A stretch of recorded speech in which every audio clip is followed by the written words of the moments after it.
been lying to us?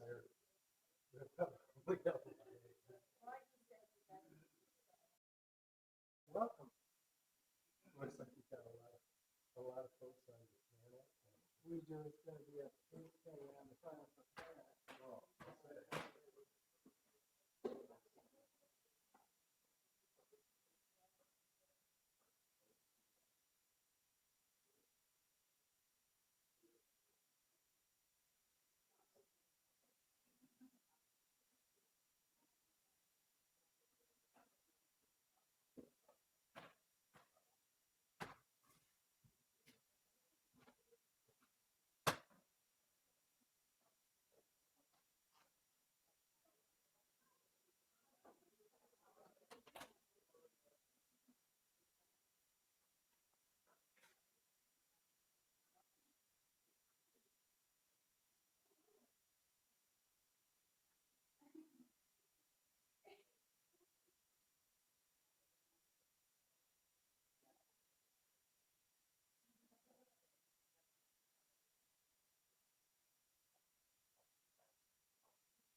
It's a panel two. Okay, so you think he's not gonna be able to make it? Mm.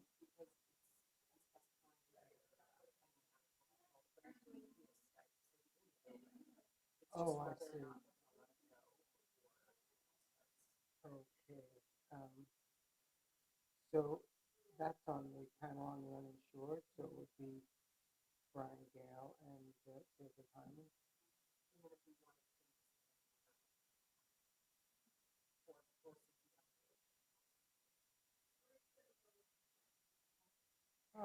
Well, I mean, we can ask him.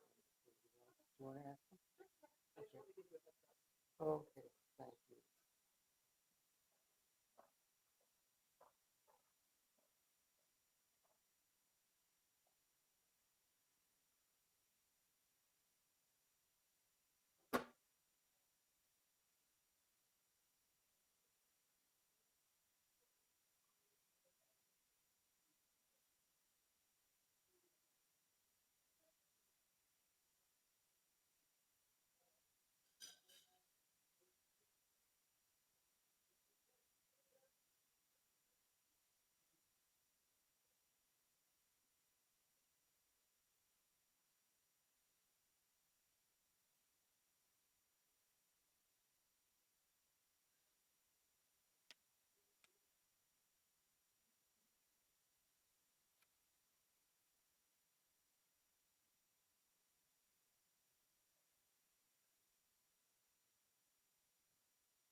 that, Dave? I did. I just did. I'm happy to do it. I don't have any remarks prepared, but I thought about that to get my sleep. So You do? Okay. Well, then I'll probably will have you on the panel. For some reason, I forget, just knock me on the head. Forget to call me to up. call you. I'll just come up and Just sit come here. up. Okay.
We work together. We have, yes, that's right. Yeah, you do. I know you do great work. Well, it's going to be all uphill with this new nominee on the court. Yeah, I well, know. the rest of our federal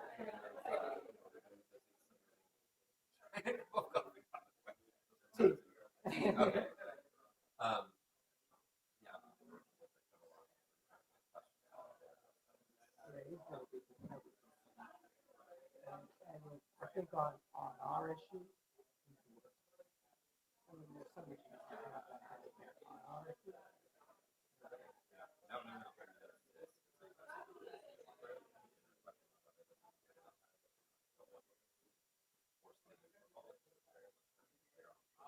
yeah, let him do it. I sort of feel the same way. Like that's going to happen.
Oh, good, great. I should put them in here. Sorry, let me move my giant mug out of your way. It's a great idea.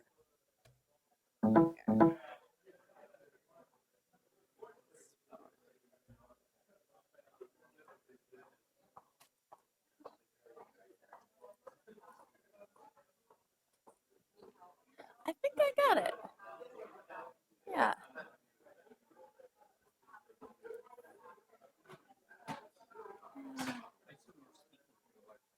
I'm going to, yeah. I think I will. It's probably a good idea. And Since then, I'm solo. yeah. The only thing I can't figure out is how to. Oh wait, there it is. Okay. Got it? Good. So we want to turn it back to the other one now, right? Because that's on a particular panel.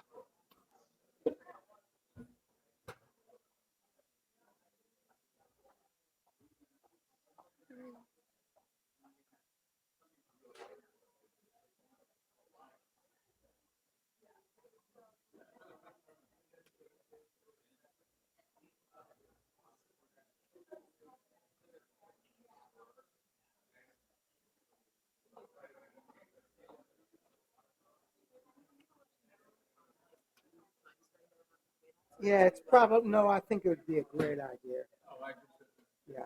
and I'm part of the panel, so I could use the prompt.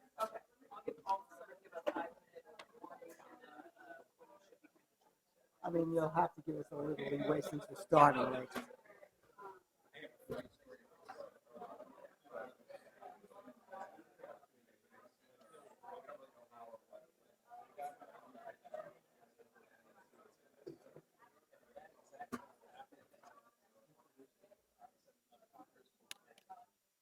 If everybody take their seats, I think we're going to get started in a minute.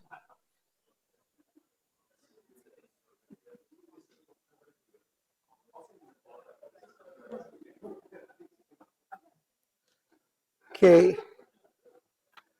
Morning, everyone. I'm Larry Gostin. I'm a professor here and the faculty director of the O'Neill Institute. And it's my pleasure to welcome you to this event on the GOP proposals for repeal and replace of the Affordable Care Act.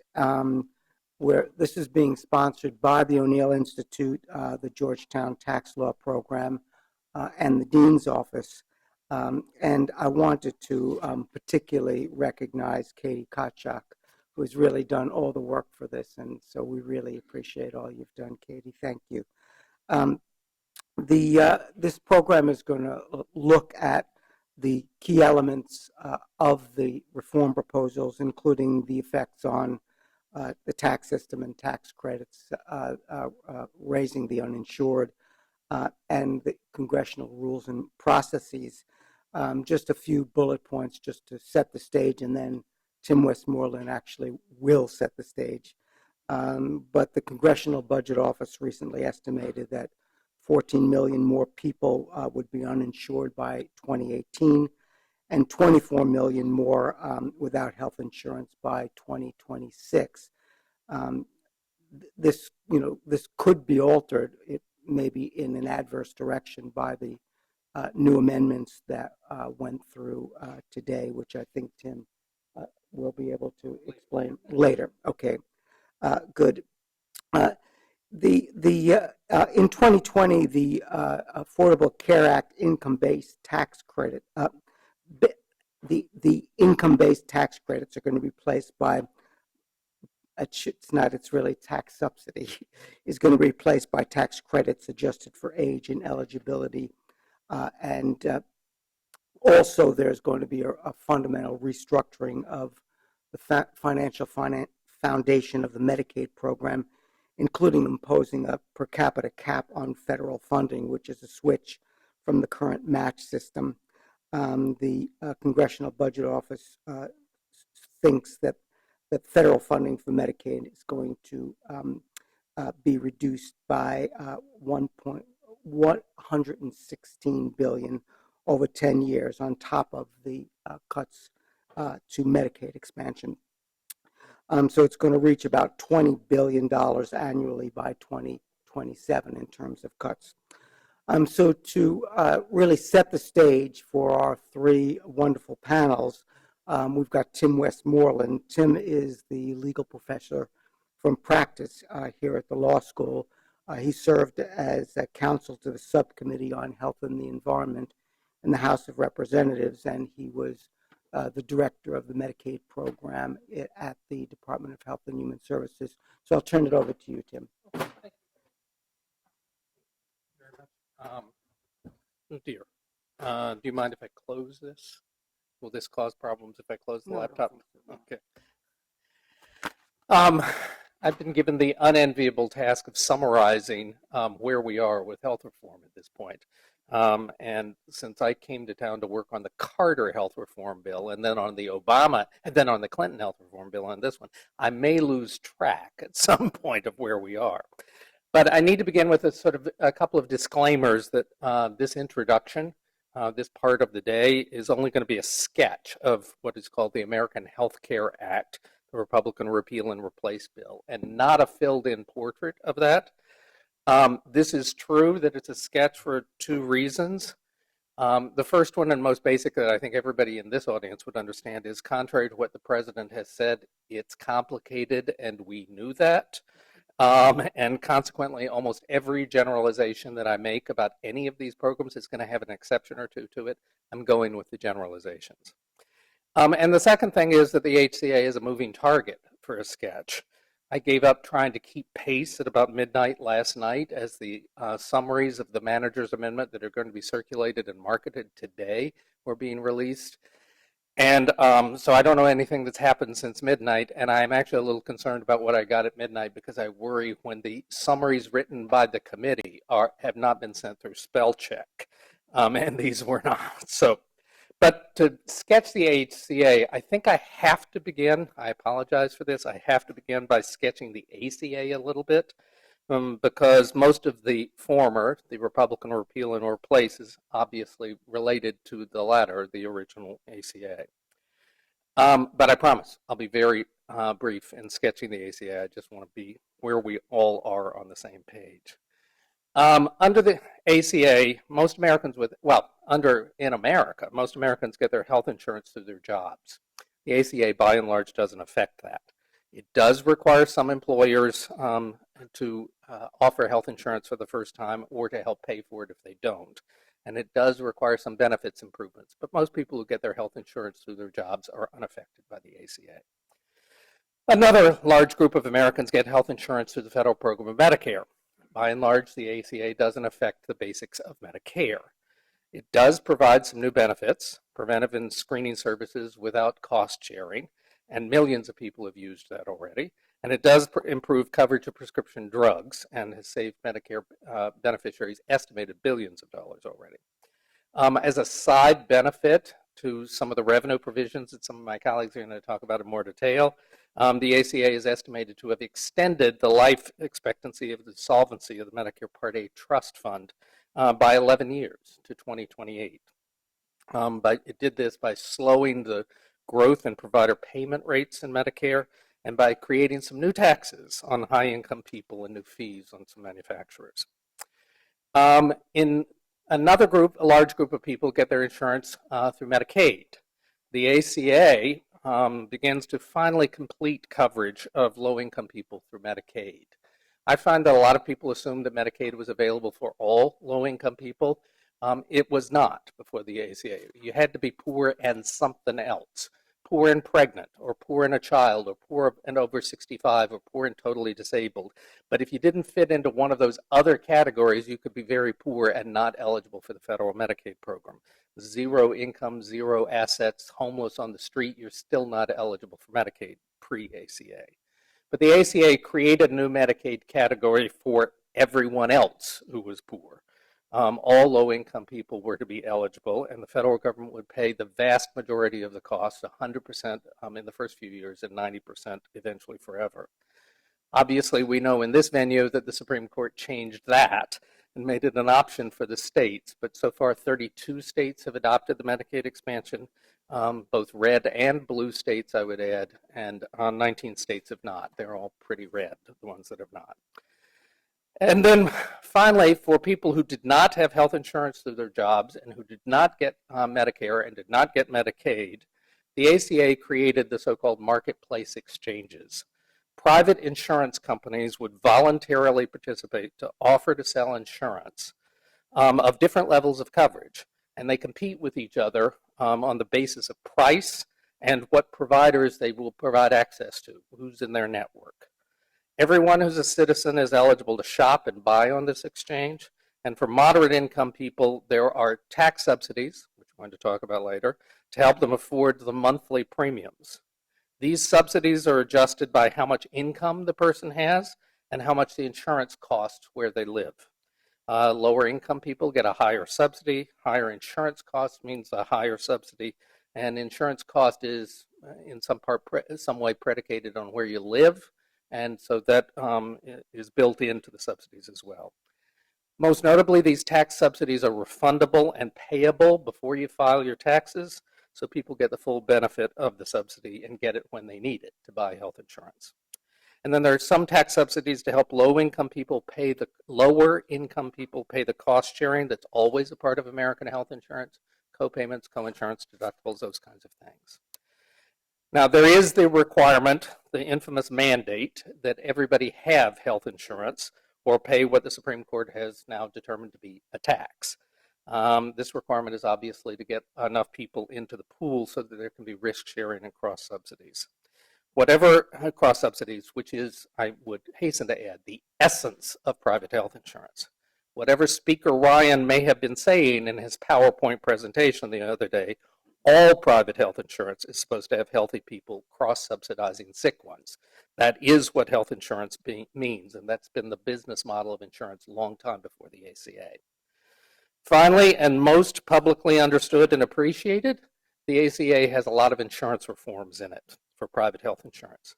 For instance, people can't be denied coverage on the basis of pre-existing conditions. They can't be charged more for pre-existing conditions. The insurance policy can't have annual caps or lifetime caps. Women can't be charged more than men. Family plans, and we talk about this at the law school a lot, have to keep kids up to the age of 26, and others. And that has been the essence of the outline of the ACA, and it's had a dramatic effect. Coverage has increased in all 50 states. Numbers vary by who's doing the counting, but it seems at least 20 million people who are covered now through the ACA provisions that weren't covered before, and the uninsurance rates are at an all-time low since we've been keeping records in the U.S. It didn't do everything, or it didn't do everything well. In some states, premiums have gone up, and much of that will be borne by the federal government, not the individual, because of the way the tax subsidies work. But not all of it will be borne by the federal government, and the tax subsidies are going up as spending. And in some states, insurers have withdrawn from their marketplace exchanges.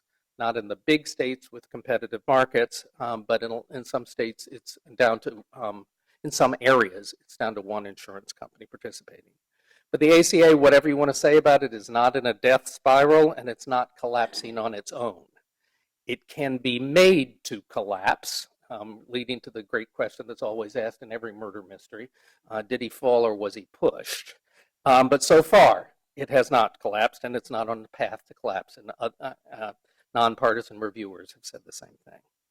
But now we're in the business of repeal and replace with the HCA.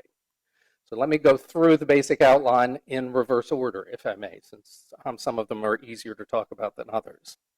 The insurance reforms, the family up to age 26, the no pre-existing conditions provisions, are by and large unchanged in the Republican bill. This may be because some people believe of some of the requirements of the Senate budget rules, which is how the Senate is going to take up this legislation. I'll talk about that on the third panel along the way. But it may also be simply because these are so incredibly popular, the insurance reform provisions, and easy to understand that the politicians on the Republican side simply don't want to attack it. The individual mandate to have health insurance is changed, but it's not altogether gone. There's no tax penalty anymore, but if people go without health insurance and then try to buy it later on, insurance companies can charge them up to 30% more in premiums than if they'd kept the coverage continuously. It's a penalty, but it's not a tax penalty. It's an extra payment to insurance companies. There's a lot to say about how this might work, but I'm going to leave that to others during the course of the panel discussions today. There are still advanceable, refundable tax subsidies, at least so far. The manager's amendment last night suggests that some of those are under attack. But the tax subsidies, by and large, are generally smaller for everyone. They are not set by income, so affluent and low-income people get the same tax subsidy, and they're not set by insurance costs. The AHCA subsidies are set by a person's age only. So younger people get lower subsidies, around $2,000, and older people get higher subsidies, up to $4,000, with a sliding scale in between. The actual local cost of buying health insurance is not a factor. The family income is generally not a factor, except that there's a cutoff of this tax subsidy at $75,000. The tax subsidies to help pay for cost sharing, for copayments and deductibles, are repealed in 2020, and there will be no tax subsidies for that. Again, there's a lot to say about the distributional effects and how this will impact people's ability to buy health insurance, but again, I'm going to leave that to later panels to discuss. Medicaid. Medicaid would change a lot. There are a number of people who actually have argued that this is less about, when you get under the surface of the ACA, less about repeal and replace than it is about fundamentally changing the Medicaid program. You did see Mr. Ryan say he'd been thinking about changing this entitlement program since he was drinking beer from a keg, which only suggests what kinds of parties he used to go to here. But it would change a lot, and not just the parts that were part of the ACA. As one of our Georgetown colleagues said at the Health Policy Institute yesterday about just one part of Medicaid, the formula is like running through a house of mirrors in the dark. The Medicaid expansion of the ACA would continue as a category. So those people who are poor and not anything else would still be insurable, but the increase under Medicaid. But the increased federal payment would go away in 2020 and back down to the lower matching rates. And for those states that chose not to expand Medicaid, those 19 red states I alluded to before, this bill contains $10 billion over 5 years to provide extra help in any way that the state sees appropriate. But even more important than what happens to the Medicaid expansion is what happens to the basic Medicaid program that we've had for more than 50 years now. The federal government's relationship with the states would fundamentally change. Instead of an open-ended federal matching guarantee, in which if a state spends money, the feds will match the money, the AHCA creates the so-called per capita cap, an arrangement that reduces and caps, ultimately, federal payments to the states. So if healthcare costs grow over time, say, for example, if a new hepatitis drug is approved that costs $80,000 a year, the states are left holding the bag for that unexpected growth in average healthcare costs. States who are left holding that kind of bag are likely going to be cutting benefits and coverage in order to be able to come in under their budget. If a state's under the bill, if a state spends more than its target in 1 year, that overage is taken out of payments in the next year. If this happened, it would compound the pain for the second year, but it likely won't happen. I would predict that states are going to lowball every year's Medicaid services and cut back their benefits to be sure that they don't actually hit their target in any 1 year. Compounding this, the bill rolls back basic eligibility for children between ages 6 and 19 from 138% of poverty to 100% of poverty. I genuinely don't understand this. Children are cheap to insure in the Medicaid program, and this band of children is particularly cheap. But the bill rolls it back to nobody over the poverty line, no children over the poverty line are insurable under Medicaid. And finally, in the Medicaid area, it forbids Medicaid payments to Planned Parenthood clinics.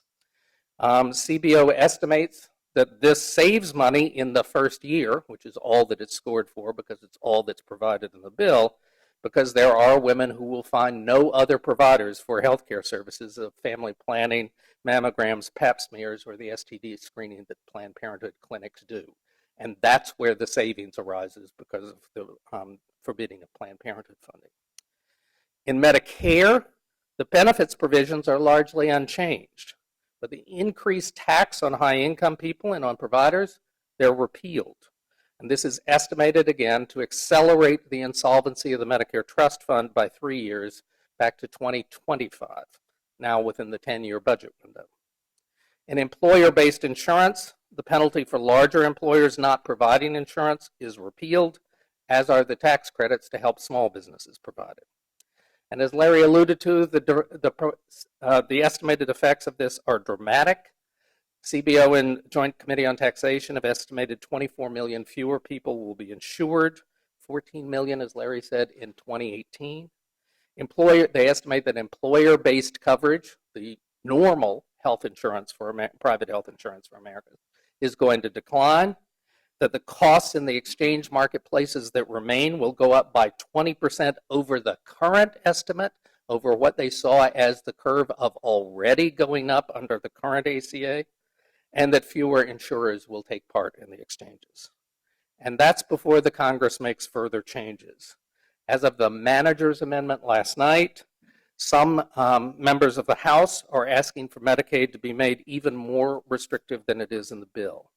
The first proposal is to give states a block grant option in which they not only get a cap on how much per person, but a cap overall, that there's a flat amount of funding so that not only will states be responsible for holding the bag if there's an unexpected growth in cost for individuals, states will be left holding the bag if there's an unexpected number of low-income individuals. So come a new recession, states will have the same amount of federal funding that they would have had if there were no recession. Other members are asking for adding a work requirement to the Medicaid program, something that has been resisted in the Medicaid program for decades. This, of course, makes Medicaid look more like the old welfare programs and less like what all the rest of us think of as health insurance. Others are asking to repeal the Medicaid expansion funding for the category, the elevated spending for the category of poor and nothing else. They want to repeal it sooner than 2020.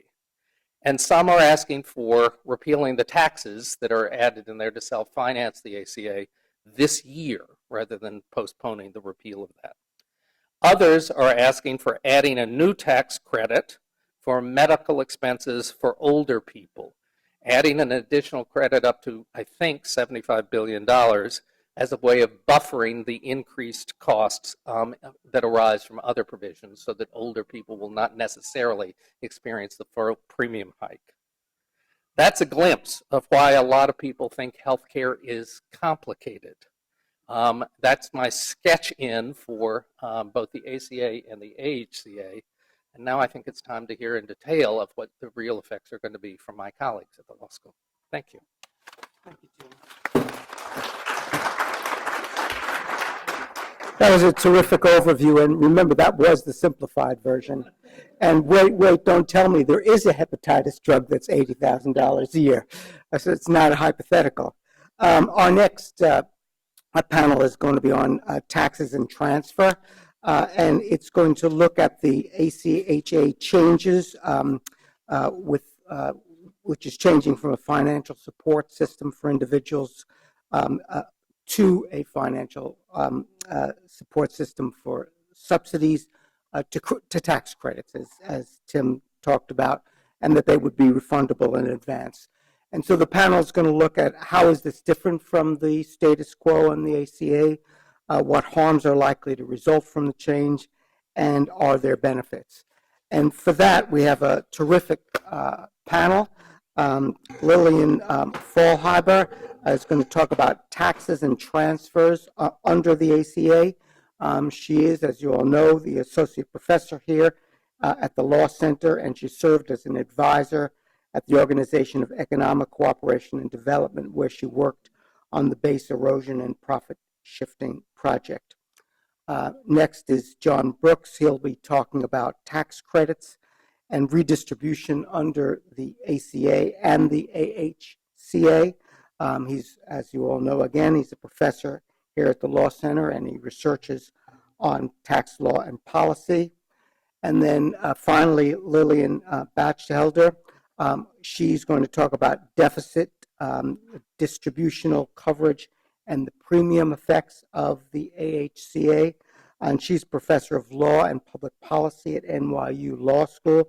She serves as deputy director of the White House National Economic Council and deputy assistant to the president, and as majority chief tax counsel for the U.S. Senate Committee on Finance. So we've got a great panel.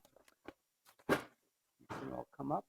I think you've got your choice. You can either sit there and read, or you can come up and make the lesson.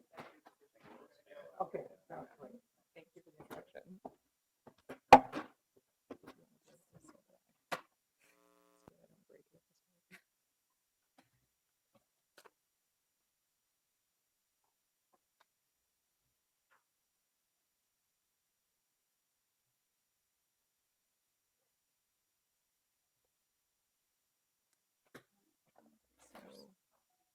You should say fall over. It's already up. Yeah. Can we just put it in play mode?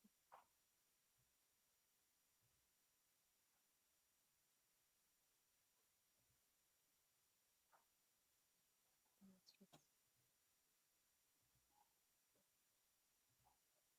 I'll just put it in.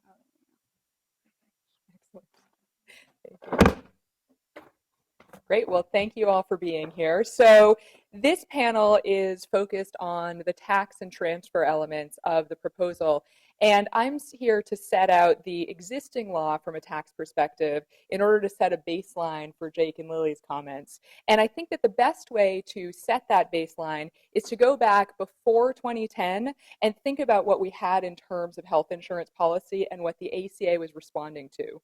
And this is because many of the current discussions of the AHCA are based on some misperceptions of both how the ACA worked and what it was responding to.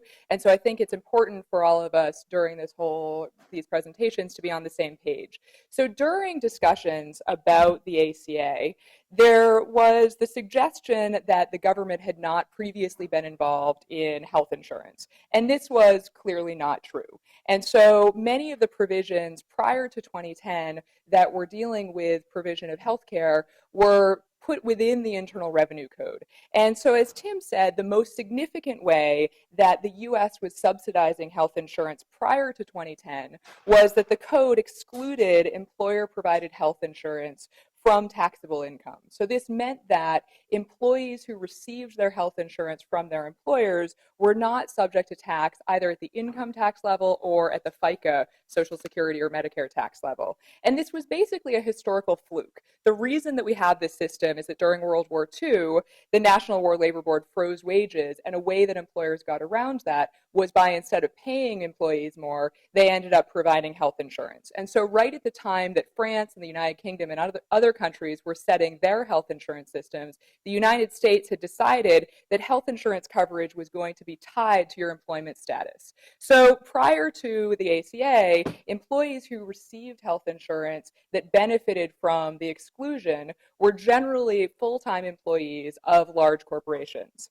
And so this was the primary support for healthcare prior to that ACA, but as Tim mentioned, there were many other supports. There was Medicare, Medicaid, CHIP, which is the Children's Health Insurance Program, and there were many other tax provisions that were meant to fill some of the gaps that existed in a system that relied primarily on employment status in order to provide health insurance. But the effect of the whole system prior to the ACA, as Tim mentioned, was that a significant number of Americans were still uninsured. So numbers differ on this, but the Centers for Disease Control suggested that in 2010, at least 48.6 million Americans, over 15% of Americans, were uninsured.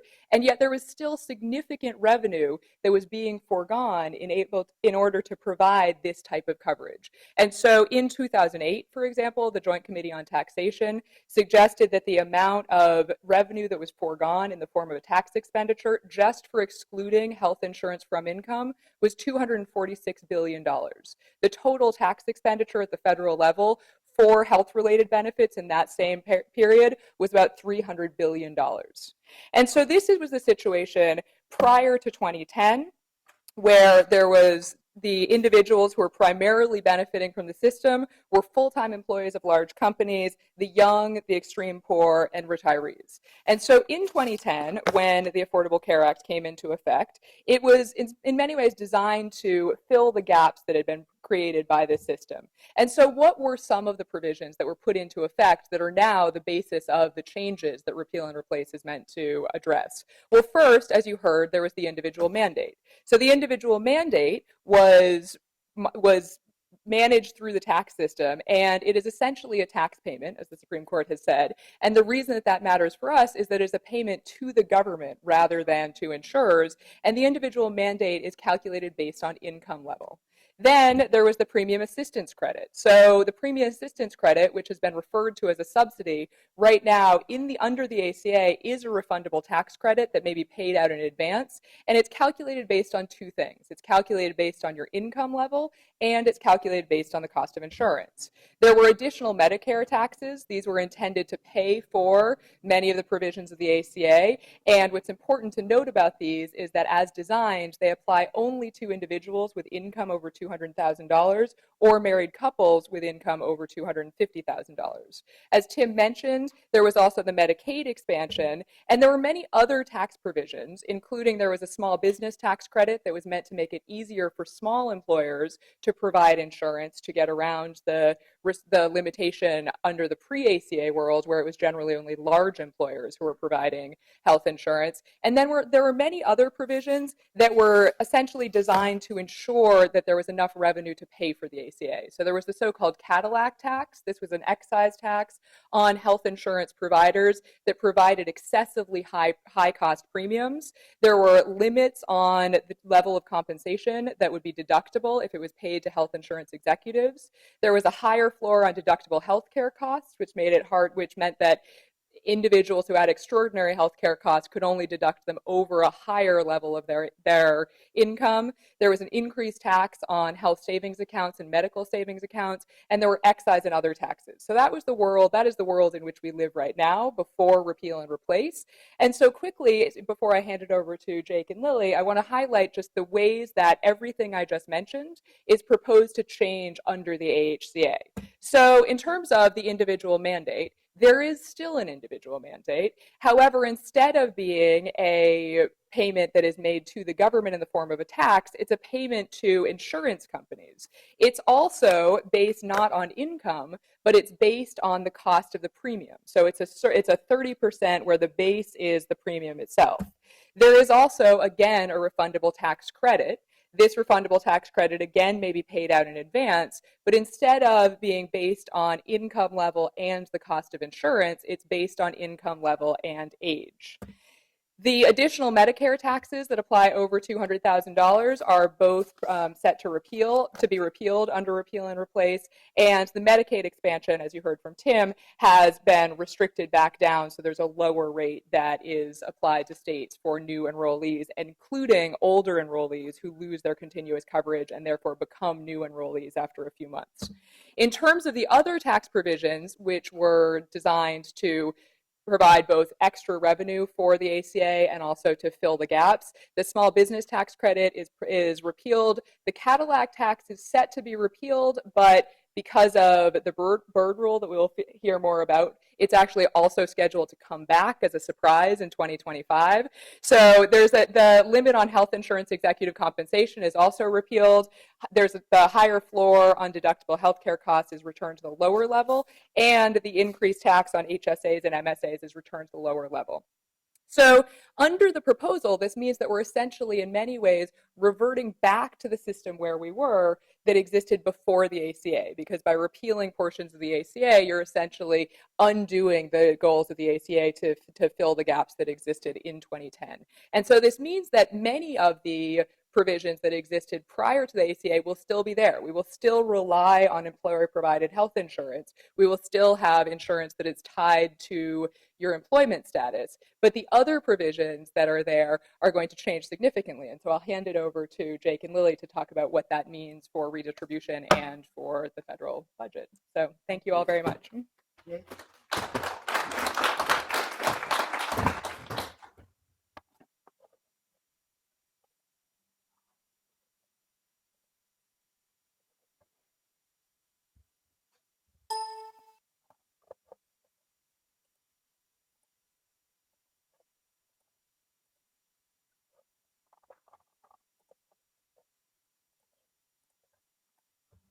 Okay, thanks very much. So I want to talk a little bit about the role of more about the role of the tax credits and the effects of on the exchanges for the purchase of private health insurance. So others will talk about the Medicaid program in more detail. But the central piece of this from a financial standpoint of both the Affordable Care Act and the American Health Care Act from a financial standpoint is this delivery of subsidies for the purchase of private health insurance. And I want to hit sort of three topics in relation to this. I want to talk about I want to compare the basic design sort of architecture for delivering these subsidies between the two bills, how those subsidies are calculated, and I want to say a bit about what I think might have been behind Paul Ryan's approach here to the credits in the American Health Care Act. So in some of the early reporting on the AHCA, this is in terms of how the subsidies are actually delivered. It's been described as replacing the Affordable Care Act subsidies with tax credits instead. And so the first point I want to make is that this is not right. Okay, the two bills work in exactly the same way in terms of how they plan to deliver the value of these tax credits to individuals. Both bills provide subsidies to individuals as tax credits, as refundable tax credits. These are based on personal characteristics, which we'll get into a little bit more. They're called tax credits. This is an optics issue, right? It's just easier to call something a cut in taxes than an increase in spending. But to be clear, it's still the government cutting checks to help pay for health insurance. And indeed, they're literally cutting checks because the IRS can advance the value of these credits to the insurers themselves during the process of sort of pricing and then purchasing the health insurance. Normally with tax credits, the way that most other tax credits work is you have to wait until you do your taxes. You don't find out until April 15th how it affects you. The advanceability of the tax credits and the advanceability directly to the insurer allows that basically the value of that tax credit to come immediately and to be priced right into the premiums that the insurers are offering. Then, because the insurer has already taken the value of that tax credit, when the individual goes to actually calculate their taxes, they don't actually see the value of that credit on their tax return. So to the extent that the tax credit has already been advanced to the insurer, the individual doesn't get to double dip essentially. So that doesn't end up showing up on their tax returns. Under the Affordable Care Act, there is a way to kind of true it up to make sure it all works out, but that's getting into the weeds a little bit. This is just at a high level how it works. So the basic point here is that this is the same basic architecture for delivering subsidies between the Affordable Care Act and the American Health Care Act. Calling this Obamacare 2.0 or just still Obamacare is in this sense absolutely correct.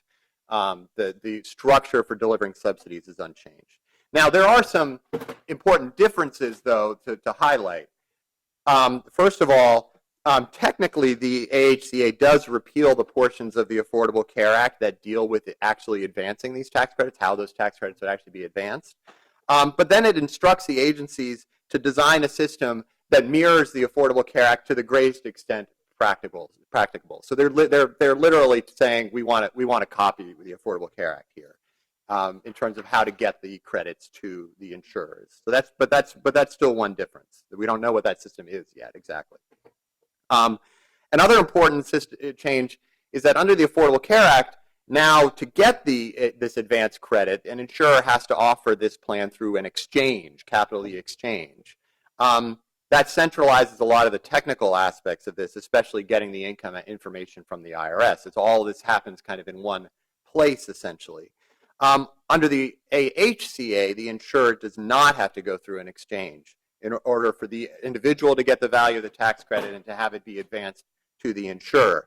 So that has the potential to make the technical and sort of reporting and administrative aspects of this much more difficult, because now you're going to have people spread around multiple sort of places to purchase and deliver the health insurance. Also adding to the complication is that the AHCA repeals what's called the actuarial value requirements, which is just basically it's a way of trying to measure the expected out-of-pocket costs that somebody's going to have from their health insurance. Those requirements are repealed, which basically means that even though you might be looking at two plans and even having the value of the tax credit baked into that premium, it's much harder for an individual to know what they're comparing.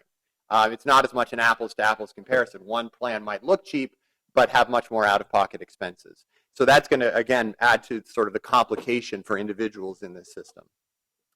Furthermore, there's also a provision right now in the bill that lets individuals take excess tax credits. If the value of the tax credits exceeds the premium cost, they can take that excess and have that deposited into a health savings account.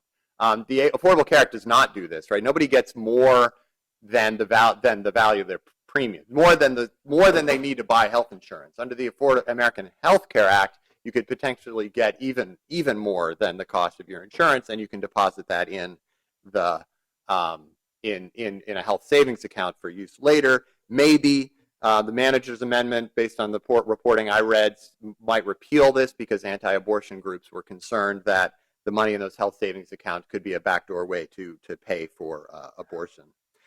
But the result here is that as in my view, the architecture is essentially the same, as I said, except that the market and sort of administrative issues under the AHCA are likely to be even more complicated because of some of these issues. It's just there are some more moving pieces and more difficult things to kind of work out.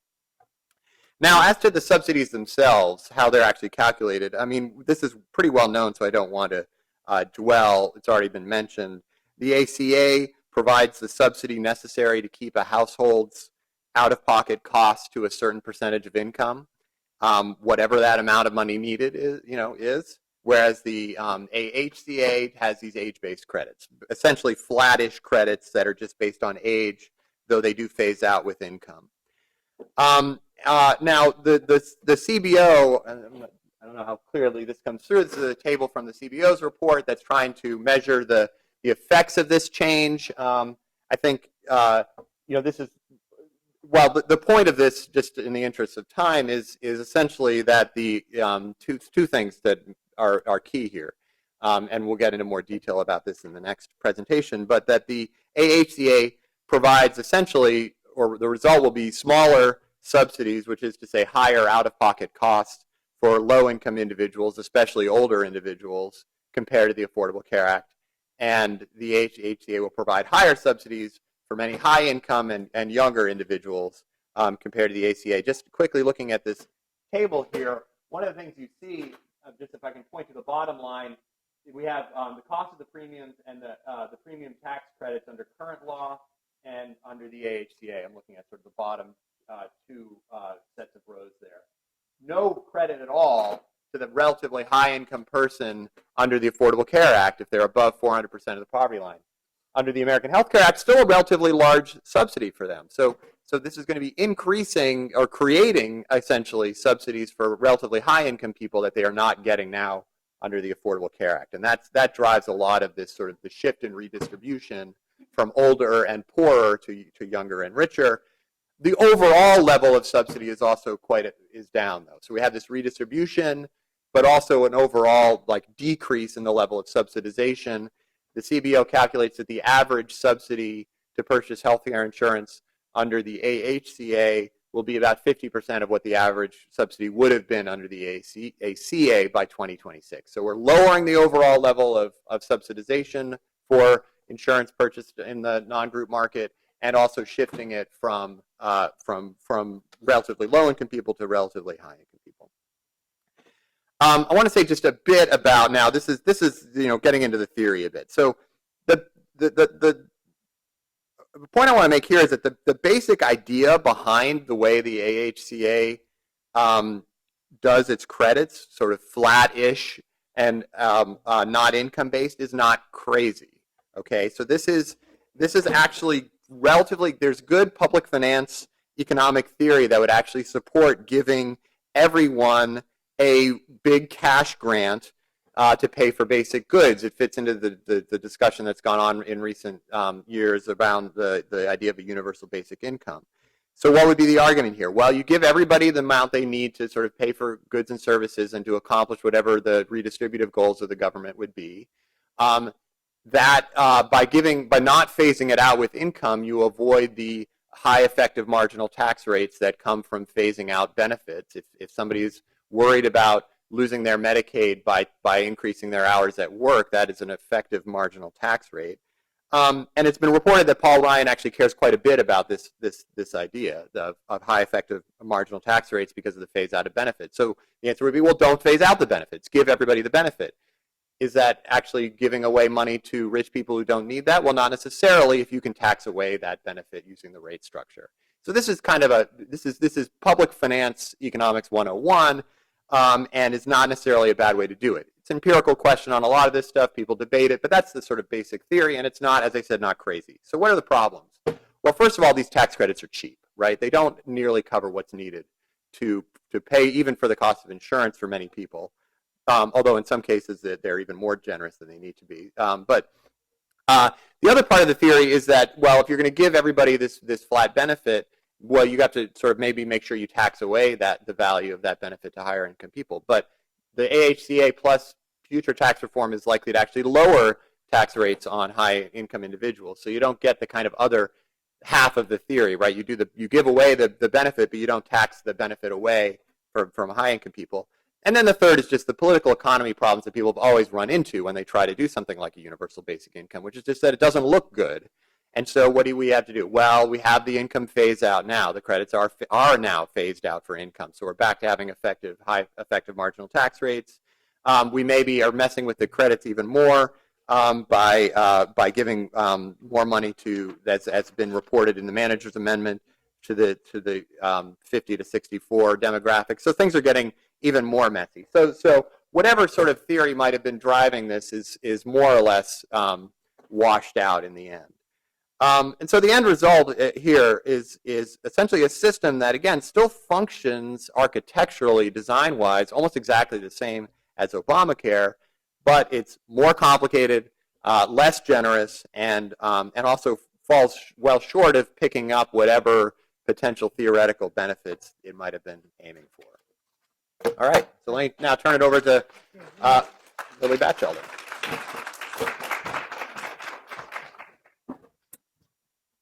All right. Let's get out these slides.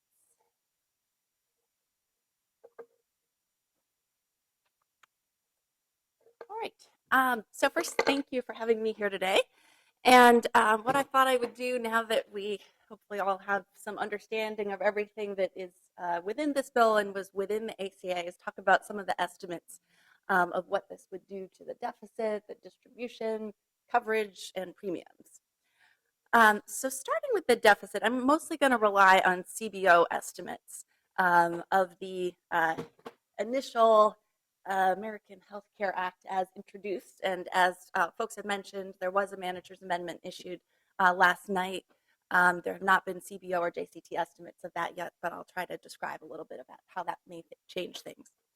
So in terms of deficits, CBO estimates that overall the bill is going to reduce deficits by about $337 billion over 10 years. And this is the result of spending about $928 billion less on provisions that relate to health insurance coverage. So that would be the net of those sort of top grouping of provisions. And then cutting non-coverage related taxes by about $600 billion over 10 years. So on the coverage side, the top of that, the biggest piece by far is the cuts to Medicaid. It would cut Medicaid by about $880 billion over 10 years. This is about a 25% reduction by 2026. And the next biggest component is repeal of the ACA premium credits and cost sharing provisions. which is then part of that, about half of it, as Jake mentioned, is used to create essentially a new premium tax credit. So that's going to cost $361 billion. Another big impact is repealing the mandate on the coverage side. And then turning to the non-coverage side, the biggest piece is repealing the Medicare taxes on high earners. So these are people earning over $200,000 if they're single or $250,000 if they're married. That costs about $275 billion. The excise taxes on various health insurance industries, whether it's medical devices, prescription drugs, health insurance itself, repealing those costs about $190 billion. And then the Cadillac tax, which is effectively delayed, it's already been delayed and it's further delayed under the bill, would also cost about $49 billion. And then there's some other assorted tax changes, which again net out to about rounds to $337 billion. The manager's amendment that was issued last night is likely to be closer to deficit neutral. So one thing it does is repeal all of the Obamacare taxes a year earlier. So it repeals them retrospectively to the beginning of this year. And so that's going to cover that $275 billion for high earners and the excise taxes on health insurance industries. I would guess this acceleration of repeal will cost about $50 billion. Then it's actually reduces the threshold for the medical expense deduction from currently at 7.5% to 5.10. But there's, okay. So then it reduces further to 5.8. There is some discussion that this may be a placeholder for actually changing the premium credits, but what the bill does is reduce that. And that costs $85 billion, according to press reports. And then it also increases the growth rate on the per capita caps for Medicaid that were mentioned, only for the elderly and disabled, so not for all Medicaid recipients, by 1 percentage point. And according to press reports, it sounds like that may cost about $65 billion. So overall, it'll probably get a little closer to deficit neutral once the manager's amendment is scored. In terms of the distributional effects, there have not been, to my knowledge, distributional estimates of the bill as a whole. And we don't even have distributional estimates of pieces of it from CBO and JCT. So as people are probably aware, this bill is going at lightning speed through the House. Having worked on the Hill for 4 years, it is extremely strange to have a bill of this magnitude go through without CBO and JCT estimates and without, for example, distributional estimates. If you look back at the ACA debate, there were like pages and pages of estimates of all of these bills from CBO and JCT before they were voted on. So what we do have are estimates from the Urban Brookings Tax Policy Center for some of the tax provisions. So the first is the Medicare taxes on high earners, which cost about, again, $275 billion. And those are, as one would expect, very regressive because they only affect people earning over $200,000. The TPC has also estimated all of the other tax changes in the bill, not the manager's amendment, the prior version, except for the premium credits. And these are their distributional estimates of all of those taxes. So this would also include, for example, all of the excise taxes on healthcare industries. And again, those tax changes are generally regressive, less so than those Medicare taxes. One thing to note is there's some debate about how TPC distributes these excise taxes. They assume that they're borne by consumers, like a consumption tax. And there's some indication that once JCT and CBO get around to estimating it, they may view some of them as borne more like a cut to the corporate income tax, which would make this look more regressive. So this understates the regressivity of the tax changes, both for that reason, at least how CBO might estimate it. The manager's amendment changes are also probably likely to look more regressive because, again, they're accelerating these tax cuts, and they are spending about $75 or $85 billion more on the medical expense deduction, which is generally benefits higher income households more. But the most important thing is that all of this ignores the whole spending side, so which is a huge component of the bill. So it ignores the cuts to Medicaid, it ignores the premium and the cost sharing subsidies, which are actually taxes, but TPC wasn't able to model them. So my guess is if you looked at the full fiscal impact of the bill, it would be highly regressive. So I next want to go quickly through coverage estimates. As several speakers have alluded to, CBO estimates that the bill would increase the number of non-elderly uninsured to 14 million initially and to 24 million by 2026. There were, interestingly, some leaked estimates from OMB within the administration that that latter number is actually 26 million. Initially, a lot of this is because there are fewer people on the exchanges due to the repeal of the mandate. And then later, it's driven a lot more by more people losing coverage under Medicaid. So this is sort of a breakdown of where those coverage effects come from, according to CBO. What this would do is increase the uninsured rate to 19%. So this red dotted line is the CBO's projections under the House plan of the uninsured rate. And the blue line is if it was not enacted and we kept current law of the ACA. So the insured rate would rise to the highest level, uninsured rate would rise to the highest level since 1980, and probably well before then, but this data only goes back to 1980. Whereas if we kept the ACA in place, the uninsured rate would be about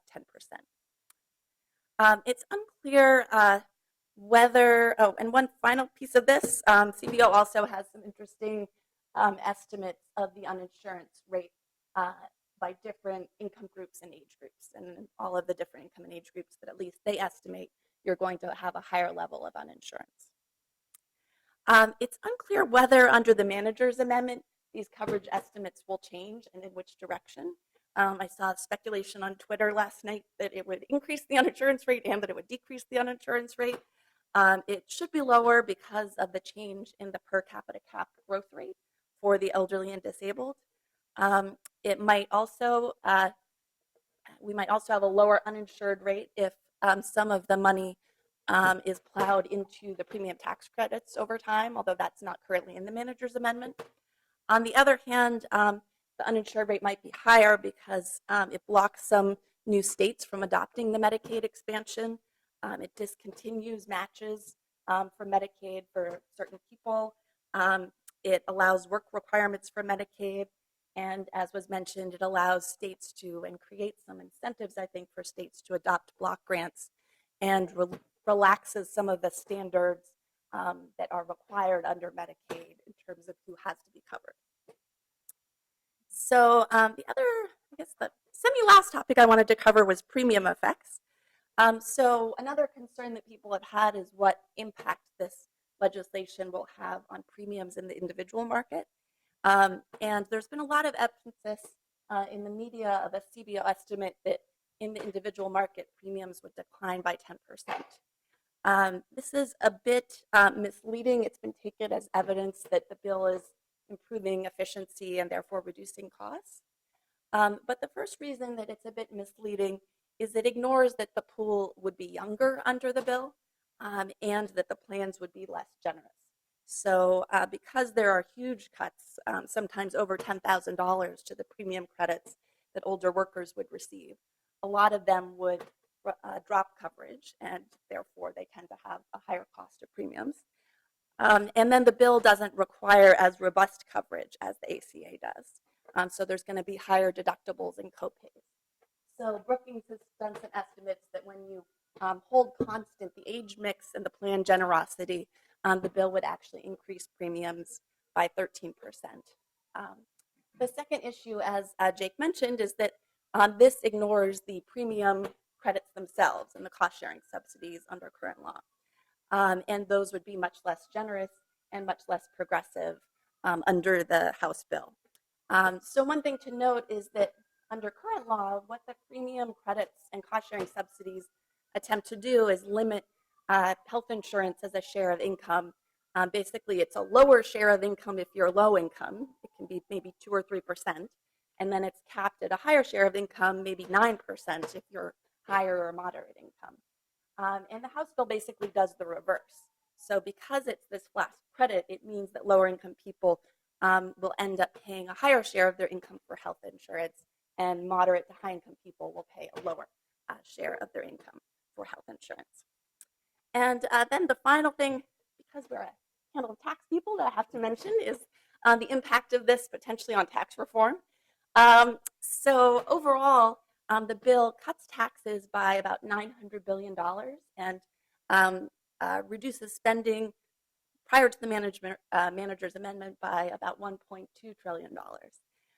And Ryan has been quite open that one of his goals with this bill is to lower the revenue baseline for tax reform. So he's talked in various interviews about how this will allow them to enact tax reform that raises about $900 billion less than current law and comply with the Byrd Rule, which is this provision that you have to comply with to avoid a filibuster in the Senate. So one possible knock-on effect, aside from all of these dramatic effects in our health insurance market and healthcare coverage, is that it might both make tax reform more likely by making it easier, for example, to cut rates, and would reduce the revenue baseline for that.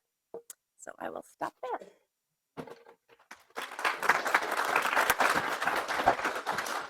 Thanks. That was a terrific panel. I mean, Lillian summarized the position for taxes and transfers under the current system. Jake, I think, made a very important point about the architecture being very similar, and then the theory of the tax provisions and their implementation, and the implementation might not fulfill the theory because of the less progressivity of the tax structure. And then Lily talked about that regressive tax structure and the premiums, and in thinking about the premiums, it's important to understand that the pool might be younger, and the benefits may be less generous, and so that really needs to be taken into account when you think about what premium changes there will be and how it'll be assessed going forward.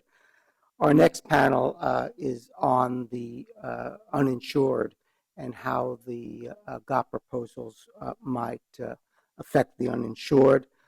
By 2026, it's estimated that a total of 52 million Americans, or 19% of the U.S. population under the age of 65, would be uninsured, and that's compared, as Tim has said, with currently historically low uninsured rates of around 10%. And Americans with incomes below 200% of the federal poverty level, the percentage of the uninsured by 2026 would be over 30% and close to 40% for those ages 30 to 49. So we are likely to see a major shift in the uninsured rates in the United States, perhaps taking us to a level of uninsured even greater than existed prior to the enactment of the Affordable Care Act. So for this panel, we have David Hyman, who's going to look at the empirical evidence of what works and what it will cost.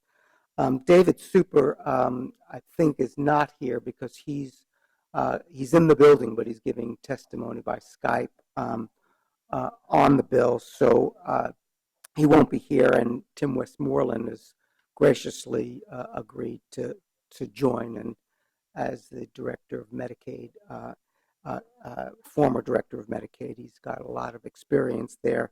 And Brian Gale is going to talk about continuous coverage and the Medicaid work requirements. So I'll hand it over to our next panel.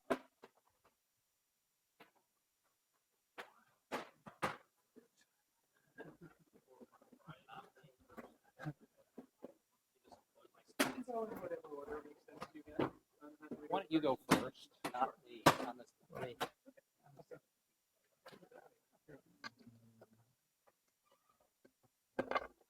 I may.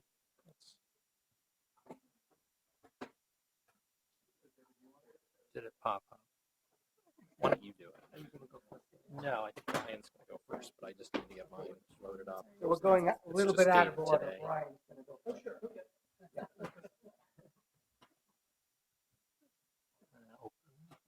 Hi, everyone. While they're getting that ready, I'll just start talking a little bit. I was going to Georgetown talk about two areas that have gotten a lot of attention One I think is a major area. The other I think is mostly symbolic, but still has some important aspects to it.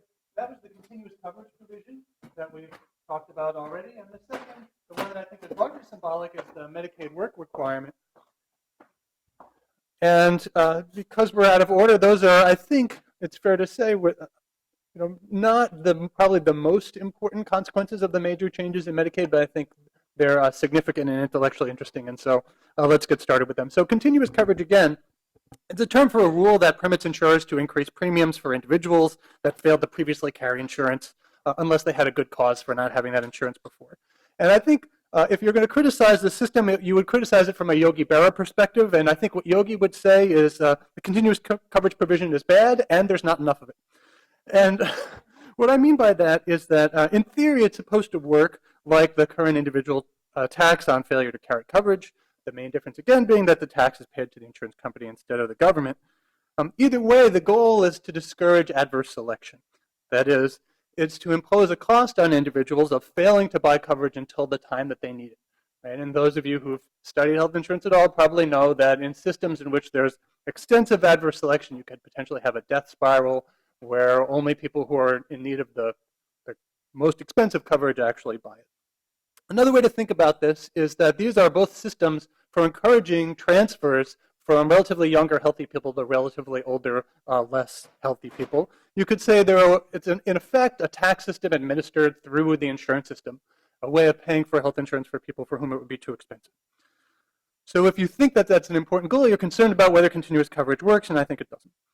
One reason is just, I think it's a bad use of the money to turn it over to insurance companies rather than the government. But the biggest differences, I think, are in the relative effectiveness of the two systems. And the big difference I see is when the money is paid. It's pretty basic, but it has some important implications. The tax on failure to carry coverage is paid this year when you don't have coverage, whereas the continuous coverage provision is a penalty that you'll pay sometime in the future when you finally do go and buy insurance. So first think about from a perspective of kind of, if you will, sort of irrational people, right? So Mark Pauli is a health economist. He thinks one of the reasons people don't buy insurance is because they excessively discount future events, especially uncertain ones. Well, an uncertain future penalty is probably a really bad way to incentivize people who don't respond to uncertain future events. Other people rationally might not acquire coverage now, notwithstanding the future penalty, because they think to themselves, well, I need my money now more than I'm going to need it in the future. So effectively, they're borrowing against their future selves by declining to carry coverage now. The problem is that what happens a lot in America is that people's incomes turn out not to rise as fast as they think they will. This is a major driver of individual bankruptcy, for example. So either it's that you lose your job or you just don't get the promotion that you expected to get. So what that means is that in many instances we'll have people who plan not to carry coverage and then they experience some event where their income is flatter or more volatile than they hoped, and then on top of that they also won't be able to have effective health insurance. I'll say just as an aside, since I mentioned bankruptcy, my research finds that Medicaid expansion reduced individual bankruptcy filings relative to states that had already covered the expanded population, so relative to states like New York and Massachusetts by about 15%. So that's to say that, that having health coverage appears to greatly reduce bankruptcy. So just come back to continuous coverage. That 30% is probably just too low for a lot of reasons to be a serious deterrent, especially since, as the F mentioned on our first panel, it's not based on income, and so for relatively well-off households, it's probably not a meaningful deterrent.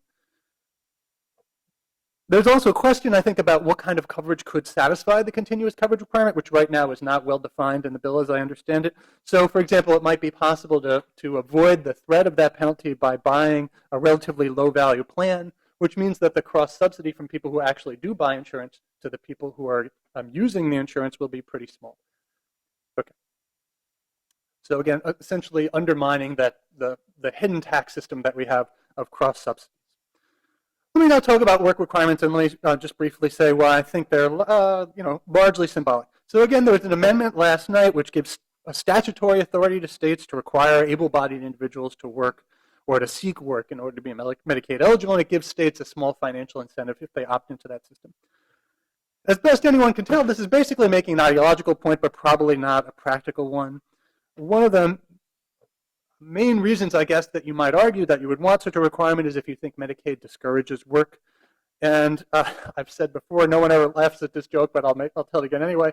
This is an idea that doesn't so much need to be debunked as it's just an idea that's never been bunked. That is, there's never, okay, thank you, I appreciate that. You get extra class participation points. So there's basically never been any evidence that Medicaid discourages work effort, including in the instance of the study in Oregon where Medicaid was randomly assigned. So essentially the best research design we could come up with, still no evidence of any work effect. It's also the case that the vast majority of people who are getting Medicaid actually are either working or are disabled, at least at the moment.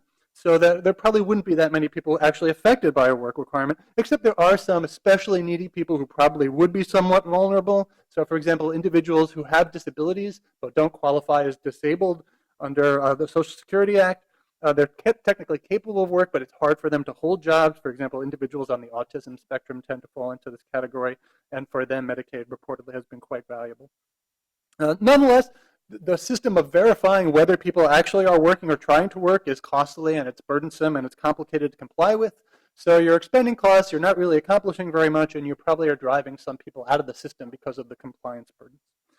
There's also some question about whether states would even adopt the work requirement if they're given the option, because it's a big money loser for them. I'm running out of time, I think, so I'll just be brief about this. Basically, the idea is that in America, we tend to still provide health care to people even if they don't have insurance.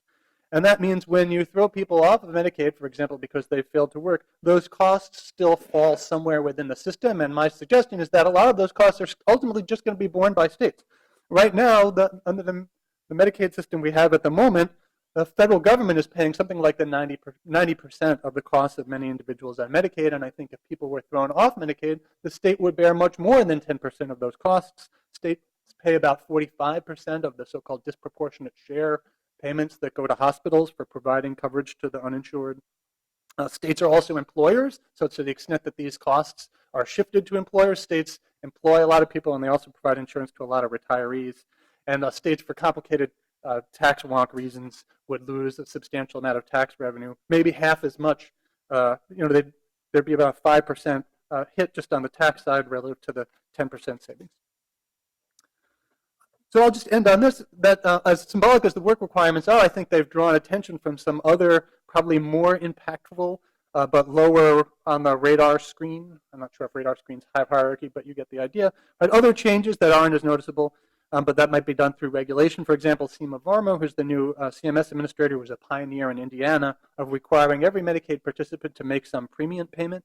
And the evidence in Indiana was that that was quite effective at keeping people off Medicaid. Indiana's Medicaid program grew about 1/3 more slowly than other expansion states. So this collection of what seem at first to be largely symbolic policies may have the collective effect of greatly reducing the number of people who are able to get coverage.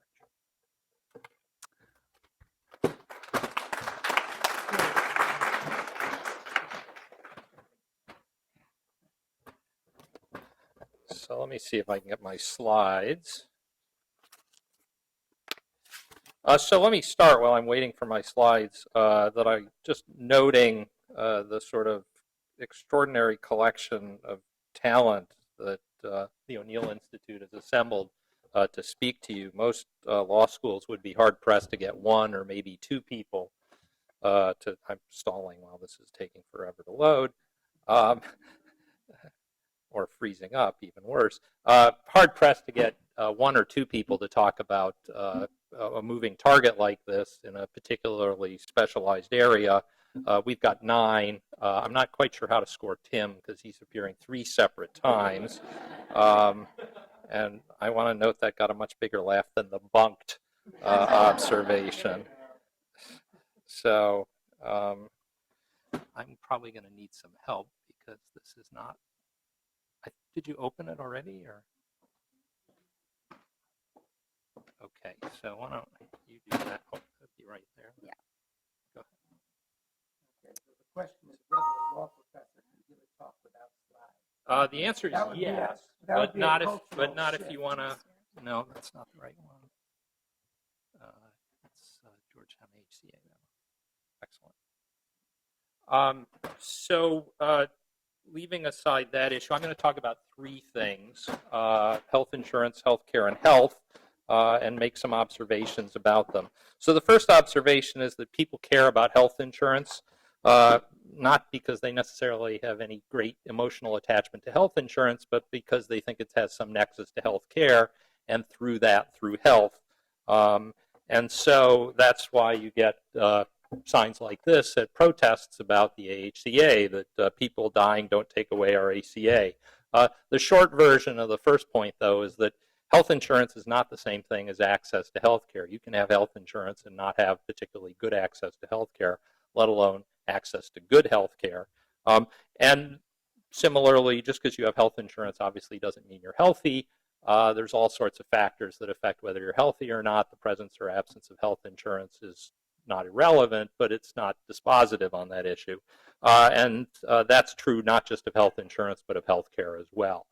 So just because you succeeded in giving people a card that says they have insurance, you shouldn't assume that you've actually done all that much unless you go and look about their access to health care, let alone whether that health care actually contributes to their health. And let me illustrate that with a tragic case, because when we talk about health insurance, it's important not to lose sight of the people that we're concerned about. This is Diamante Driver. He was a 12-year-old African-American kid who lived a short drive from here in PG County, and he got a toothache, and he was covered by Medicaid, so he had insurance.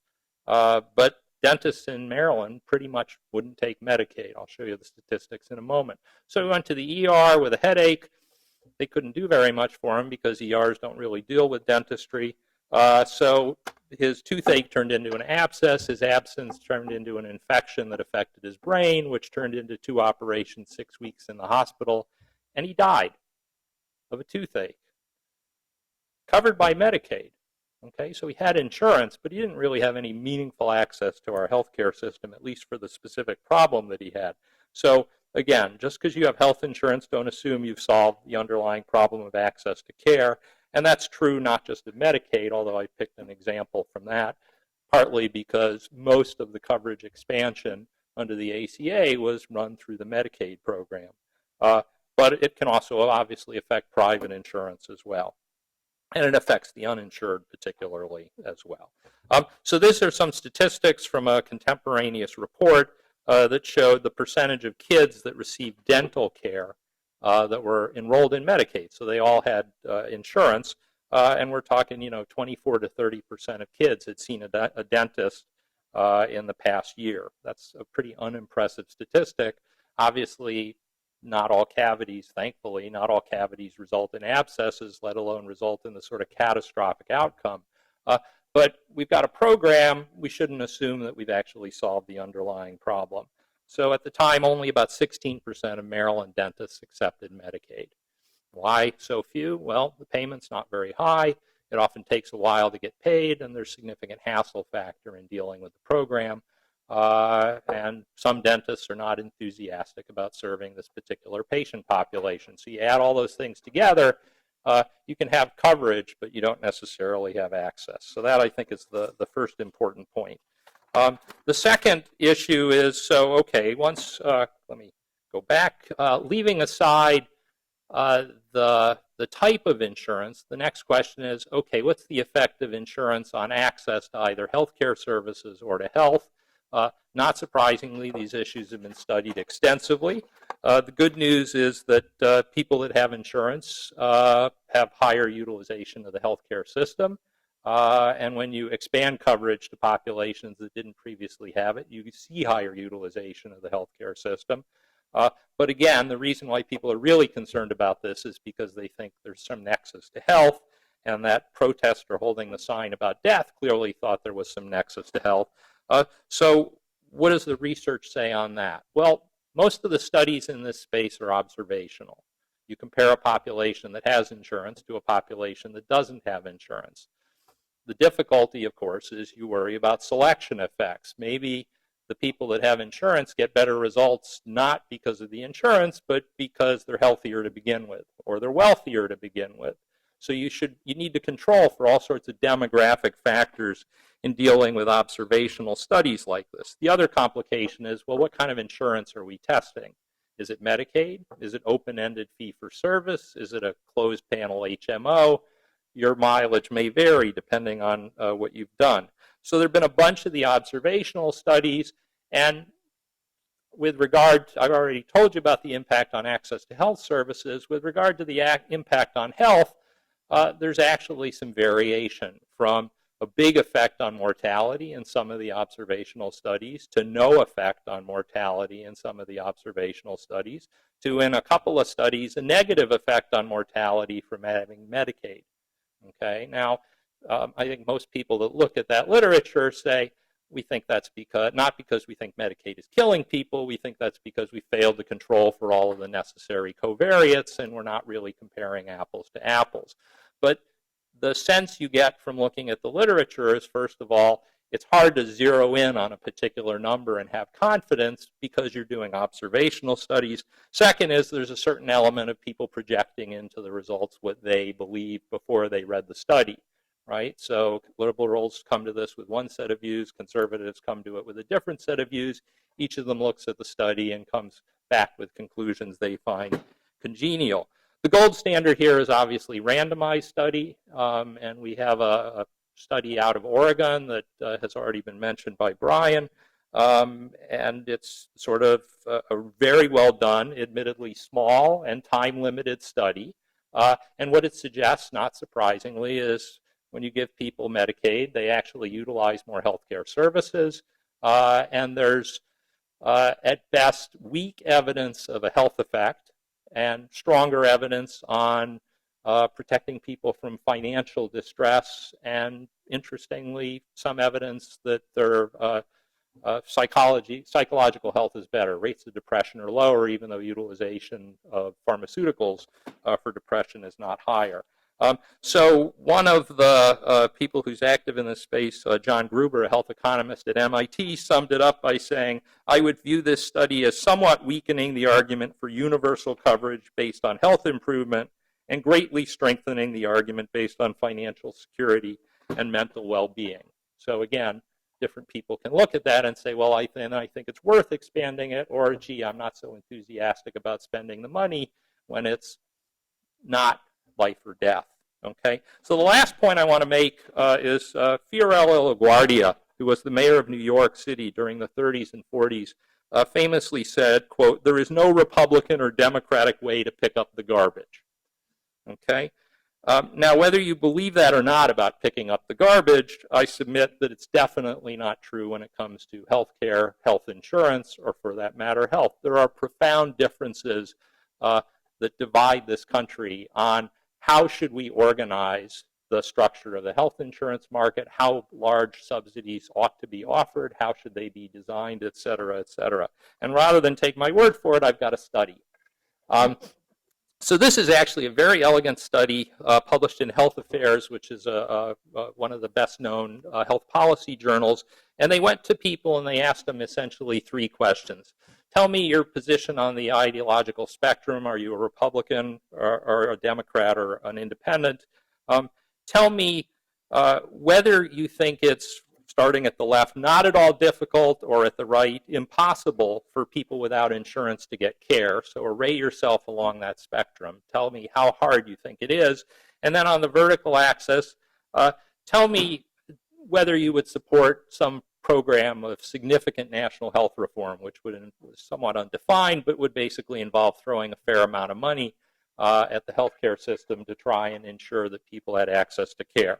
So the red line at the bottom is Republicans, the blue line at the top is Democrats. The good news is, as people think it's harder for the uninsured to get access to care, their support for doing something grows. But that's not the interesting point. The interesting point is the gulf between the bottom red line and the upper blue line, right? So even if it's not at all difficult to care, north of 60% of Democrats are supportive of health reform. That's not about access to care. That's about their larger vision about what the society ought to look like and what share of expenses should be socialized versus borne individually. And much, much lower numbers for the Republicans at the left side, higher on the right side, but still we're talking less than 40% of Republicans are willing to support major health reform, even if the uninsured are unable to get care. Okay, so a big gulf. These are sort of fitted probabilities based on the survey results that they got. So let me close with the basic problem is the three little pigs. And on the left of the slide you're looking at, one pig wants privatized health care, and on the right, the other pig wants single-payer health care, and the conclusion in the middle is let's compromise and build it out of twigs. And that's very much both the space in which the ACA was working and also the space in which the AHCA is going to try and negotiate these problems. We disagree not just about the facts, but about the values. Thank you very much.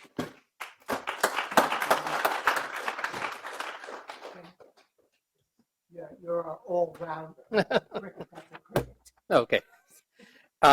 As Larry has alluded to, I'm pinch hitting for David Super at this point. Something I learned as I walked in the door for this meeting today.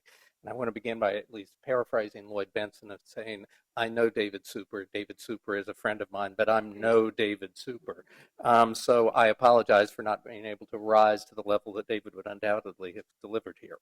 But his topic was the impact of what some of these Medicaid changes are in the American Health Care Act.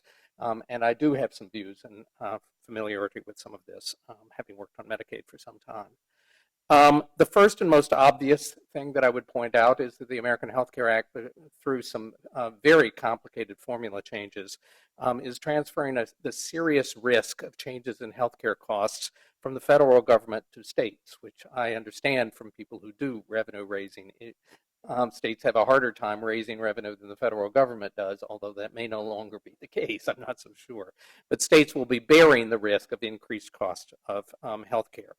From the outset of the Medicaid program, it's relied on a federal-state sharing of the cost of the program that is part of the federal Medicaid assistance percentage, FMAP, and that ranges from 50 to 75% federal money in a state.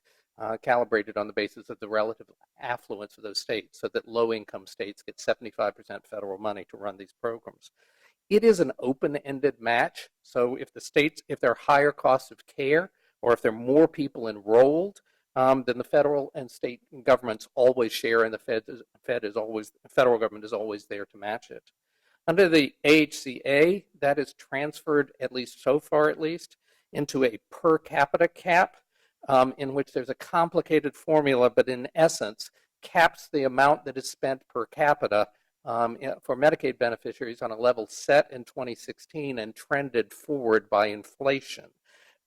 This is not a level that is adjusted for the people who are in the Medicaid program. And as David was alluding to, some of the most people are quite sick when they come in, and there's pent-up demand as well. And in addition to that, the inflator is inevitably growing slower than the current cost of Medicaid. So over time, the states bear more and more responsibilities simply by dint of the formula. The other possibility, which is raised in the manager's amendment, is that there would be options for states to choose on their own to create a block grant instead. Under the per capita cap, the state bears the increased risk of how much costs go up. Under a block grant, they bear both that and the number of people who may choose to enroll in the future. So if there were, God forbid, another HIV epidemic, the states would be on the hook, having to pay the extra cost of the number of new enrollees. If, God forbid, there were another recession, Great Recession, the states would be on the hook for the number of enrollees of people who lose their jobs and lose their health insurance and would qualify. The result, inevitably, of either a per capita cap or a block grant of this sort will be that states are going to be lowballing and cutting their Medicaid programs so that they don't hit their maximum level that is set in the AHCA. I want to emphasize that there are lots of possibilities in the current statute for how states can cut back in this and still stay within the federal law. The statute is filled with mandatory versus optional benefits, and states could still be in compliance with the Medicaid statute by cutting back on their optional benefits. And if there are any questions about the value of optional benefits, I want to emphasize I'm not talking about aromatherapy. Prescription drugs are an optional benefit under the Medicaid program. Home and community-based services as an alternative to nursing homes are an optional benefit under the Medicaid program, and states could start cutting back on just which benefits they provide. In addition to that, states can cut back on something called amount, duration, and scope, how much of each benefit they provide. This has already shown up in some state budgets with a flat cap on the number of prescription drugs a beneficiary can get in any 1 month. 3 drugs per month is not an unusual limitation in the Medicaid program, and it is per se malpractice for some diagnoses. But the federal government has never forced a state to go higher than that. States can also change their payment rates, as David was alluding to for the dentistry rates. They're already quite low, and it's very difficult sometimes to get providers to participate. It has been a Republican mantra that providers don't like Medicaid because it underpays. Will only make that a self-fulfilling prophecy, that they'll be under pressure to lower the payment rates they have.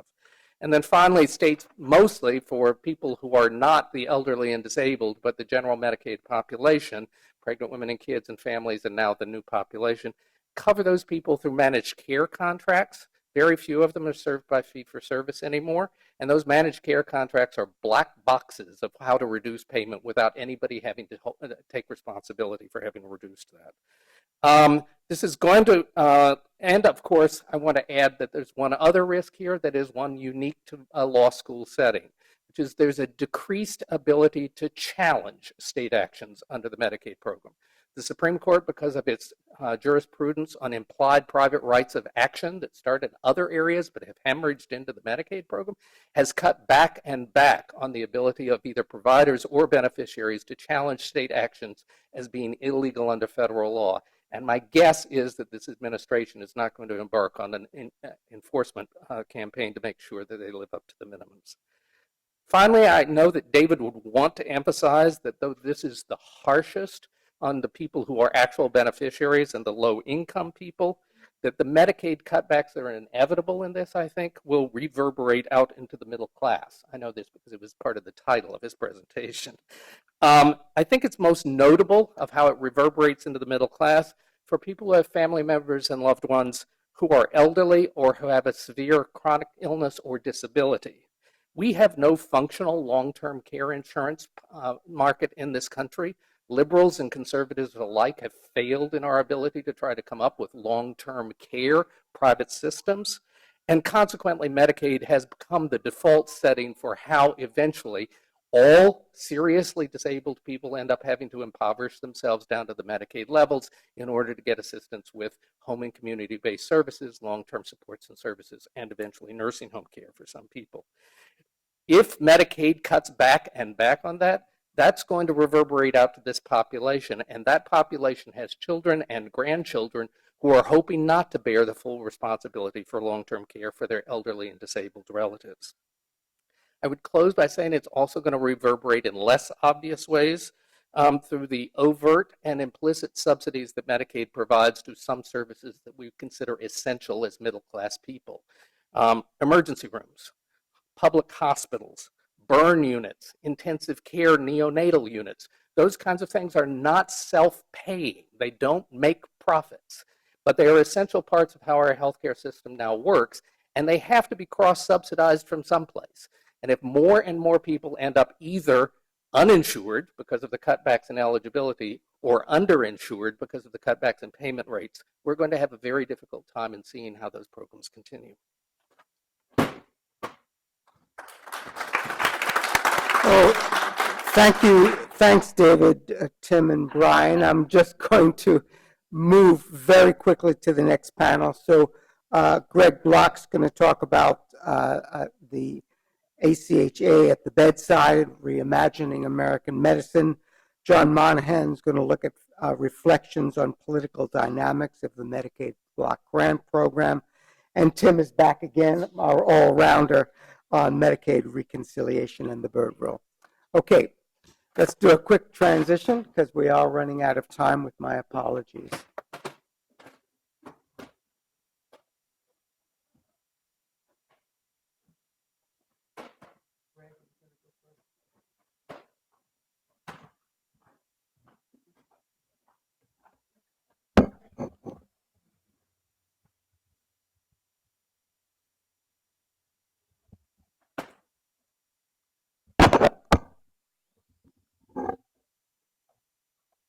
Thank you, Larry. I wanted to start first by underscoring a point that David Hyman made, that there is a big difference between a conversation about health and its determinants versus a conversation about health care. And I would submit that it's probably the case that the biggest long-term impact of the policy changes of the next few years on health will come from the federal budget in its non-healthcare dimensions as we pursue a reverse Robin Hood course in this country and set things up, given what we already know about the social and economic determinants of health, set things up for a sharper than ever social gradient in health and a continued diminution of life expectancy for those at the south end. There are, some of you may remember, some of you may remember a few studies that came out within the year showing dropping life expectancy for rural white folks as well as for African Americans. That is, I think, the big story of health that we're not discussing as we talk about health insurance reform. I tend to be cautious when assessing legislative initiatives in the messy realm of healthcare policy. Grand predictions usually require large assumptions, and it's easy to get assumptions wrong. In 2007, I helped to develop the Obama campaign's health reform proposal, and during the presidential primaries, I did a lot of duty as a surrogate, speaking to healthcare and business audiences. But I never brought into I never bought into the campaign's claim that our plan would lower health insurance premiums by $2,500. Some of you may remember that one. I try to forget it. For me, it was too large a leap. I've tried to be similarly cautious in thinking about House Republicans and President Trump's American Health Care Act. And I've tried hard to give it the benefit of the doubt. But I can find no way around the judgment that it's the Bowling Green massacre writ large. It's the product of President Trump's original contradiction between his promise of health care for all and his embrace of policy methods that reflect the rejection of universal coverage. And it's being sold with a pile of untruths. Credit the House Freedom Caucus, which seems on the verge of killing this bill, for intellectual honesty. Its members reject the notion that Americans should pool their risk of ill health sufficiently to make decent medical care available for all. Thus, the Freedom Caucus rejects the tax incentives, mandates, and subsidies necessary to compel and cajole Americans to pool medical risk. Candidate Trump, though, promised that we could have it all. We could reject mandates and penalties, reduce public incentives, and still achieve universal access to health care that's somehow going to be better and cheaper. And we can't. The good thing about climate change denial, if you're a politician, is that you don't have to pay the piper politically for 50 or more years, by which time you're not around. Medical marketplace denial plays out on a shorter timeline. American consumers and Republicans would start feeling the hurt within months of this bill's passage. The bill's central and false conceit is its promise to put patients in charge. The goal of all this, HHS Secretary Price has said, is, quote, is patient-centered health care, where patients and families and doctors are making medical decisions, unquote. But in fact, for lower and middle-income Americans, this bill would reduce patient choice by stripping away therapeutic options.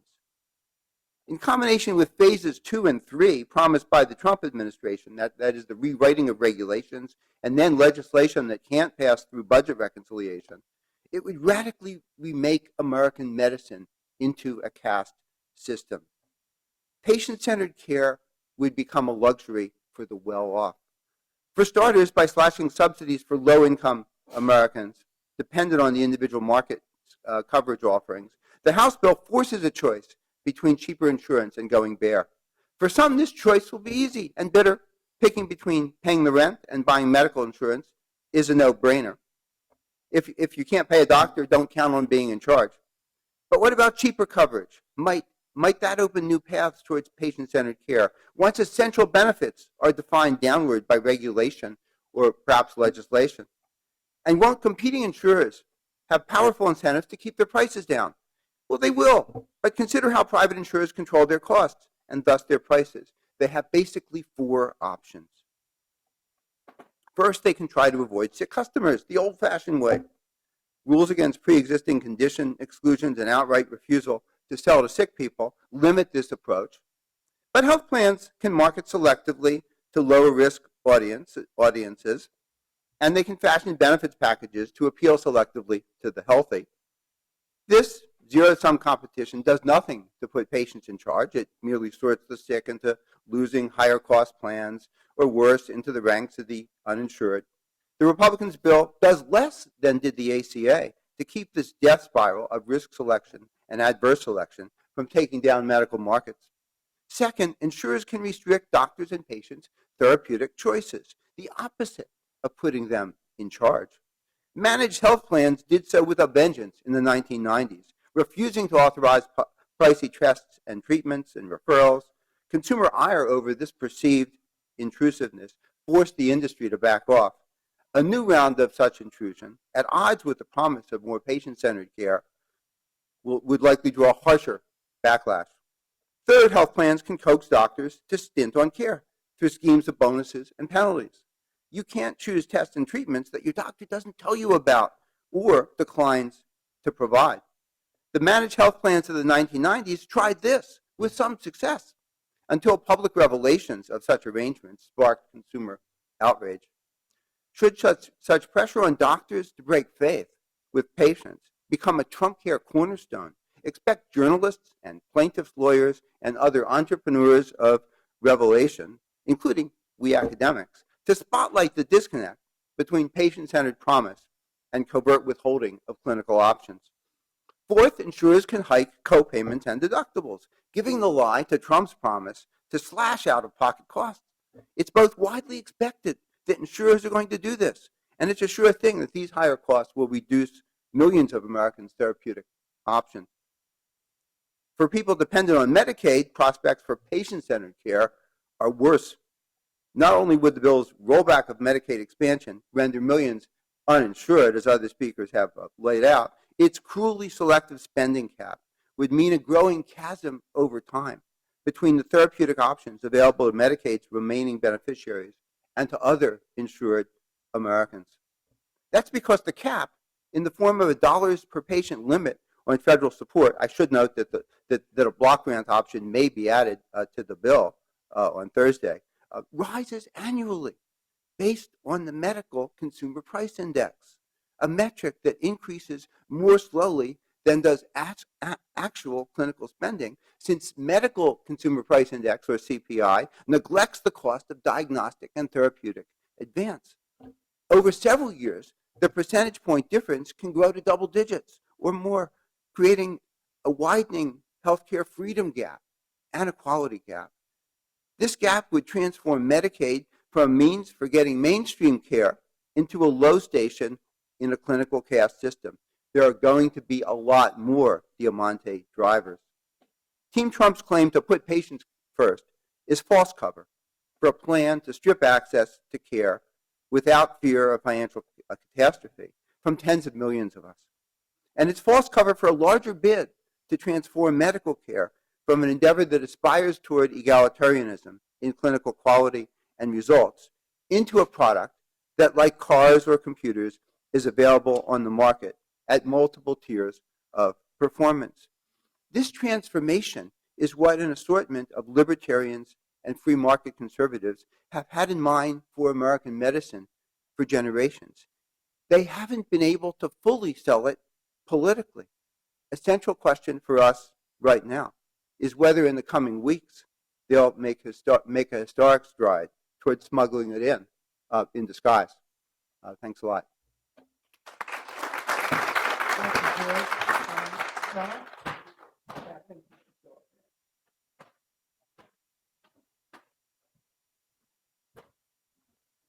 Thank you, and thanks, Greg. That was terrific. Let me try to do, given our time, let me try to just make 5 points that I think are relevant in sort of thinking through the political dynamics of the American Health Care Act and and sort of its implications with a bit of a reflection from my own experience looking back at previous block grant debates. In some ways, this is very familiar. In some ways, it's very different, but we've been down this road before.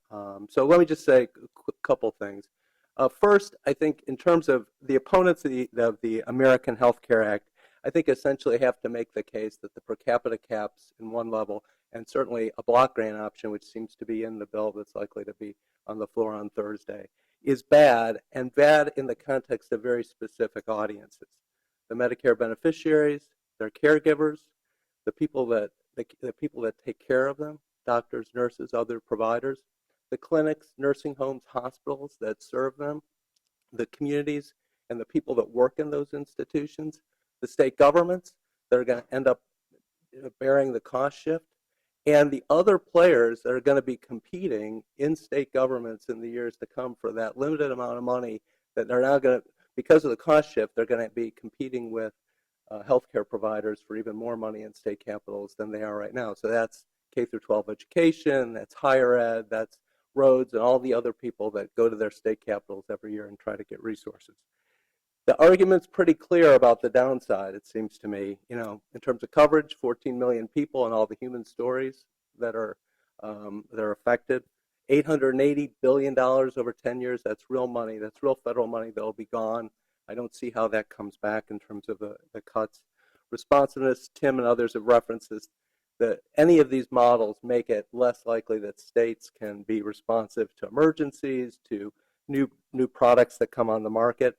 From a basic public finance point that was raised earlier, it makes very little sense to move from a national system that tends to have a more progressive tax base that can respond countercyclically in economic emergencies to go to a series of smaller tax bases that tend to be more regressive, that tend to be less responsive, and that are almost to 49 of the 50 states have some kind of balanced budget requirement, which makes it very difficult to respond in difficult times.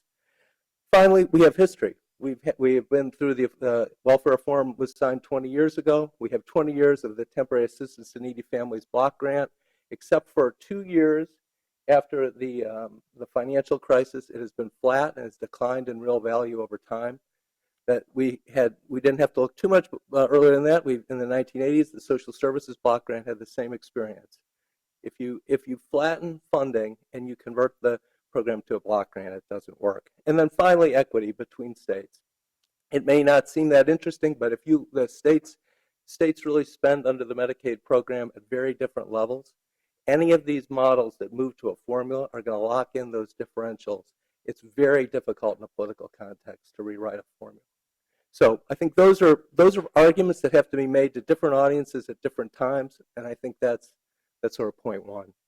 Point two is that while there are obviously differences because we have Republican control of the White House and Congress this time, unlike in 1996, there are some similarities here. It seems to me time is an advantage and an ally of the opponents.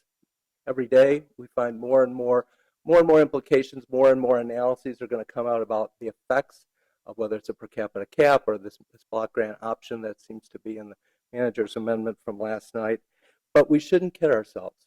There is a number, at least the last couple times we've been through this, we know that there's a number that for each state that works for the governor, for the congressional delegation within whatever time horizon is politically relevant to them. And so we shouldn't kid ourselves. It's out there. There's a number for every state.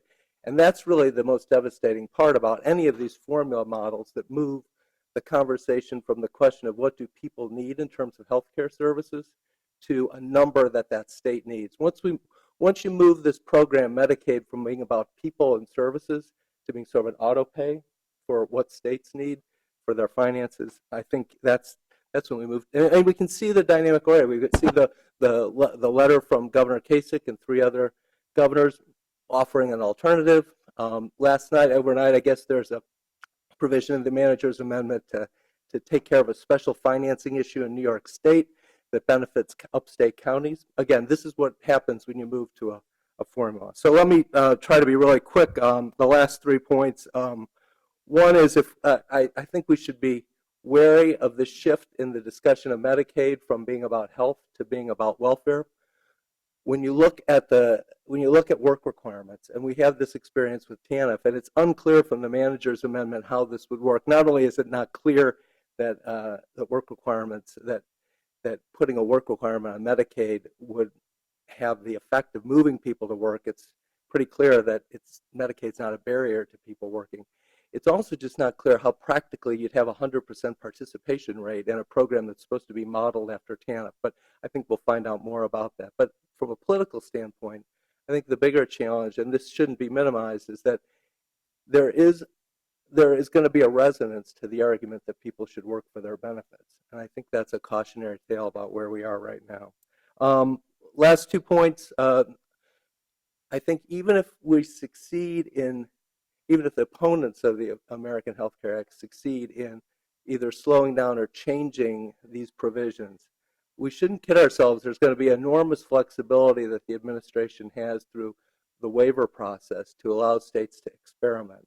And so that's going to be another, whether legislative changes are made like what we've seen in the House or not, there's still going to be the opportunity for substantial changes. And then finally, Tim referenced this, is I think in the midst of all this, we also got to remember the American Health Care Act also has eliminated a major source of funding for the Centers for Disease Control and Prevention, the prevention fund, and that's 12% of the CDC's budget. So in the midst of all this, we got to remember that we have major public health investments at stake. So let me get it off there. Thank you.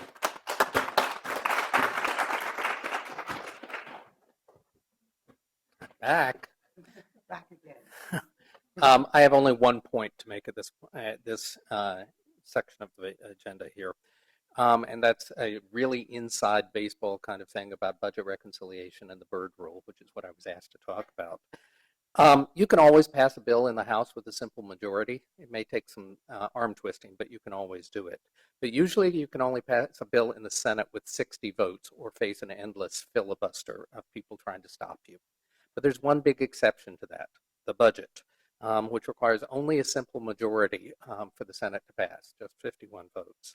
There is, however, a limitation to what can be put in the budget bill, the budget reconciliation bill, that accomplishes all these changes. And that's something called the Byrd Rule, after former Senator Byrd, late Senator Byrd.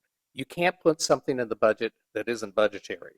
It has to have a direct effect on revenue or spending that is not merely incidental to another purpose. This is a ruling made by the Senate parliamentarian who is traditionally largely insulated from the pressures of the Senate floor. Not entirely. We have a record of one Senate parliamentarian being fired after a ruling and then coming to being an adjunct at Georgetown Law School after that. But traditionally, by the strong tradition of the Senate, insulated.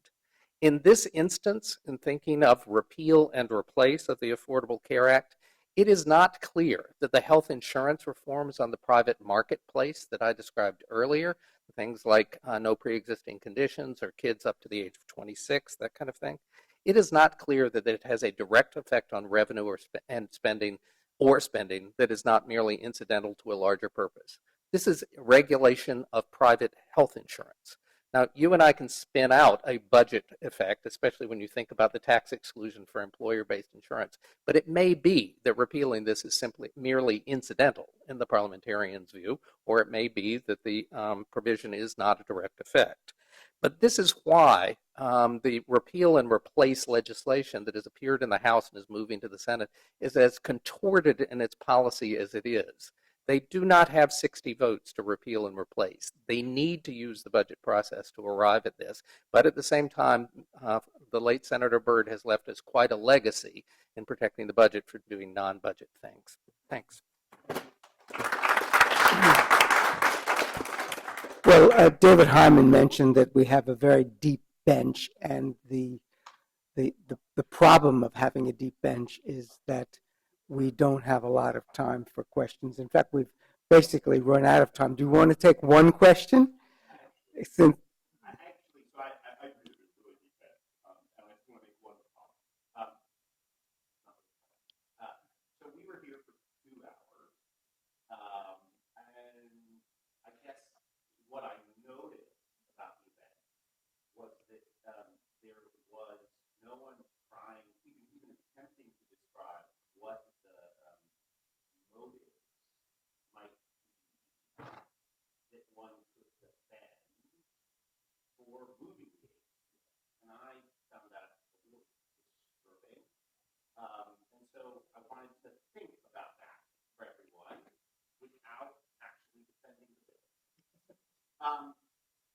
One might think that this is a debate about the size of the federal government. I used to talk about these entitlement discussions as being kind of a question about how far down the road to France do you really want to go. And then my colleague Jake Brooks, our colleague Jake, pointed out to me that actually we've already gone all the way down the road to France. And the reason is that the ACA is sort of like a hidden way. What is it on? It's a hidden way of off budget, like growing the size of the federal government very substantially. And he would argue that the same is true of the way that we subsidize higher education. It's just ways of making the U.S. government grow without showing them. Jake has great work to that effect, and I commend him. This debate, one might think, is actually about that, right? It's rolling that enormous expansion of the federal government back. And so all of these losses of coverage have a flip side, which is that they're making the government small.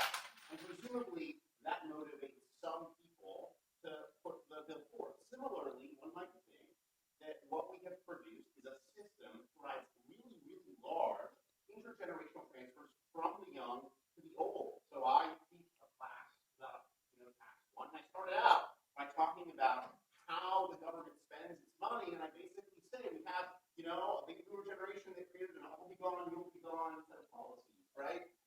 They created big benefits for themselves, which will not be sustainable after they die, and so the young are supposed to pay for that. One might think that what's happening here when you see these numbers that say, oh, we're transferring money to young people and away from old people, is they were trying to roll some of that back. And when you see the notion of a savings account for young people who are getting dollars and can then keep them, you might say, wow, it's even more obvious.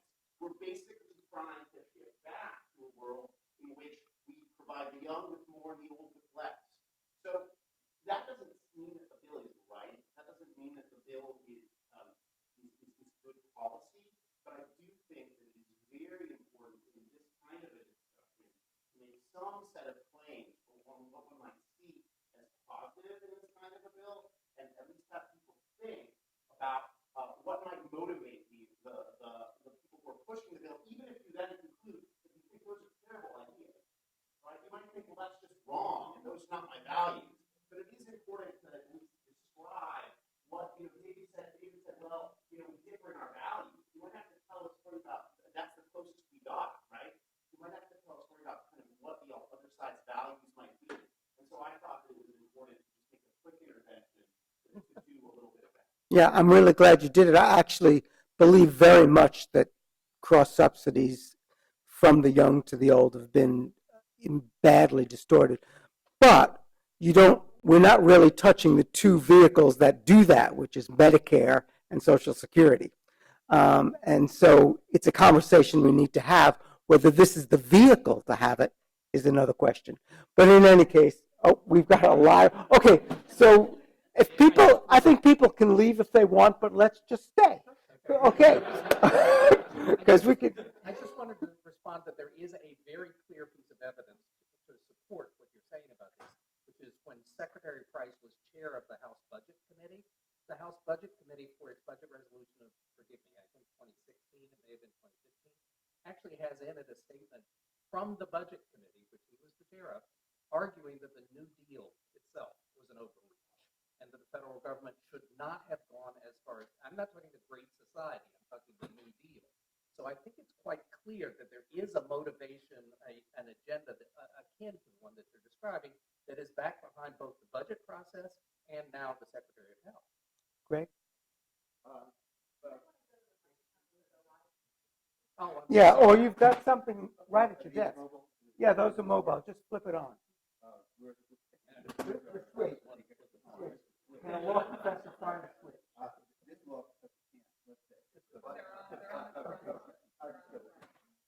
You're on the right.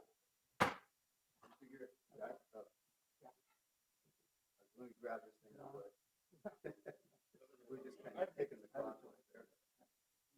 No, it's not. I'll just okay. Oh well, thanks for trying on that.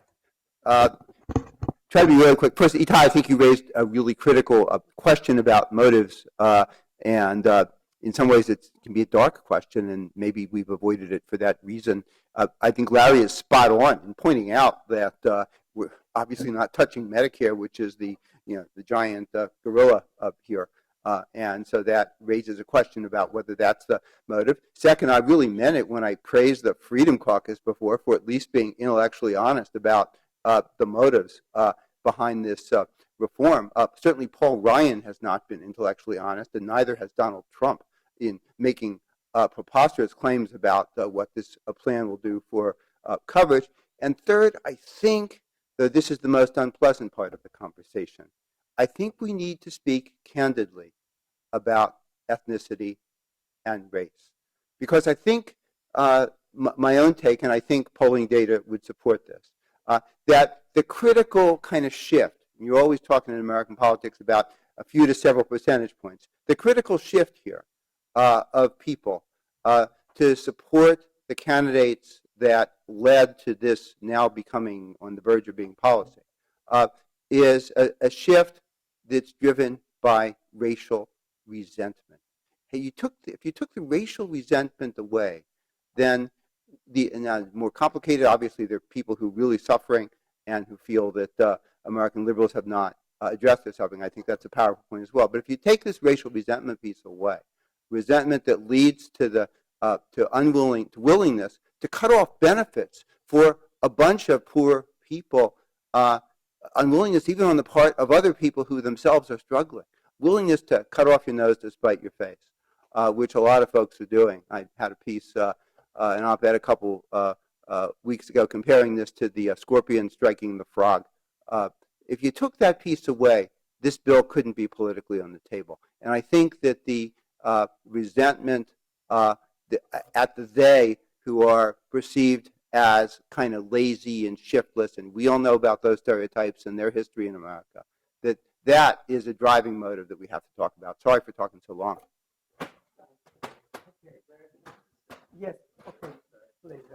I think we all want to talk. Well, no, and I don't want to, I mean, Greg's made an important point, but I also think in these debates, it's sort of a version of what Joe Biden always said. You try not to think of the motives of people who would disagree with you as being wrong entirely. I mean, I think in these debates, there is an implicit point that a lot of conservatives simply don't believe it is the role of government to ensure health coverage for every American. And their argument is based on all sorts of ethical principles that they seem is right, but that's if you don't believe that the government's obliged to provide affordable coverage to everyone, then you're not going to want to see a Medicaid program of this size, right? There's also, going back to how our government was structured originally, into the Medicaid debate, there are many people that believe these kinds of functions, that is taking care of the needy, the people for whom the market does not work, is a function of state and local government. I don't believe in either of those two things, but people do believe that on the other side. Those are embedded ethical views. There may be other reasons. I know exactly where Greg's made some very good points, but it's also, we should just take it up straight up. That's part of what's going on here. Just to be clear, though, in this event, I mean, part of what I think we're all trying to talk about is the real-time dynamics that are going on around this bill. So anyway, thanks again.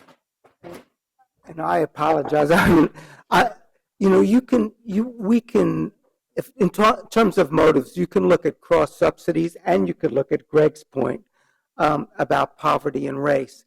But if you begin with David Hyman's discussion about the young PG Maryland boy that died, and ask yourself the question: there are two major government health programs, even though they said, get the government out of my Medicare. There are two big government programs, Medicare and Medicaid.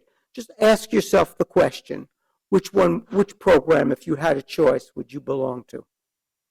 And that says it all to me. Anyway, I wanted to thank our really exceptional deep bench, apologize to you all for not having the chance to ask questions, but it was, I think, a magnificent discussion by a series of really wonderful scholars that we have at the Law Center. So thank you.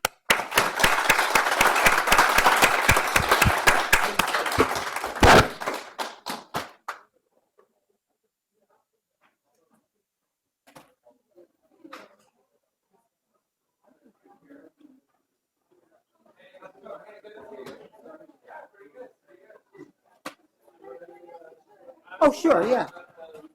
Of the whole, all the speakers?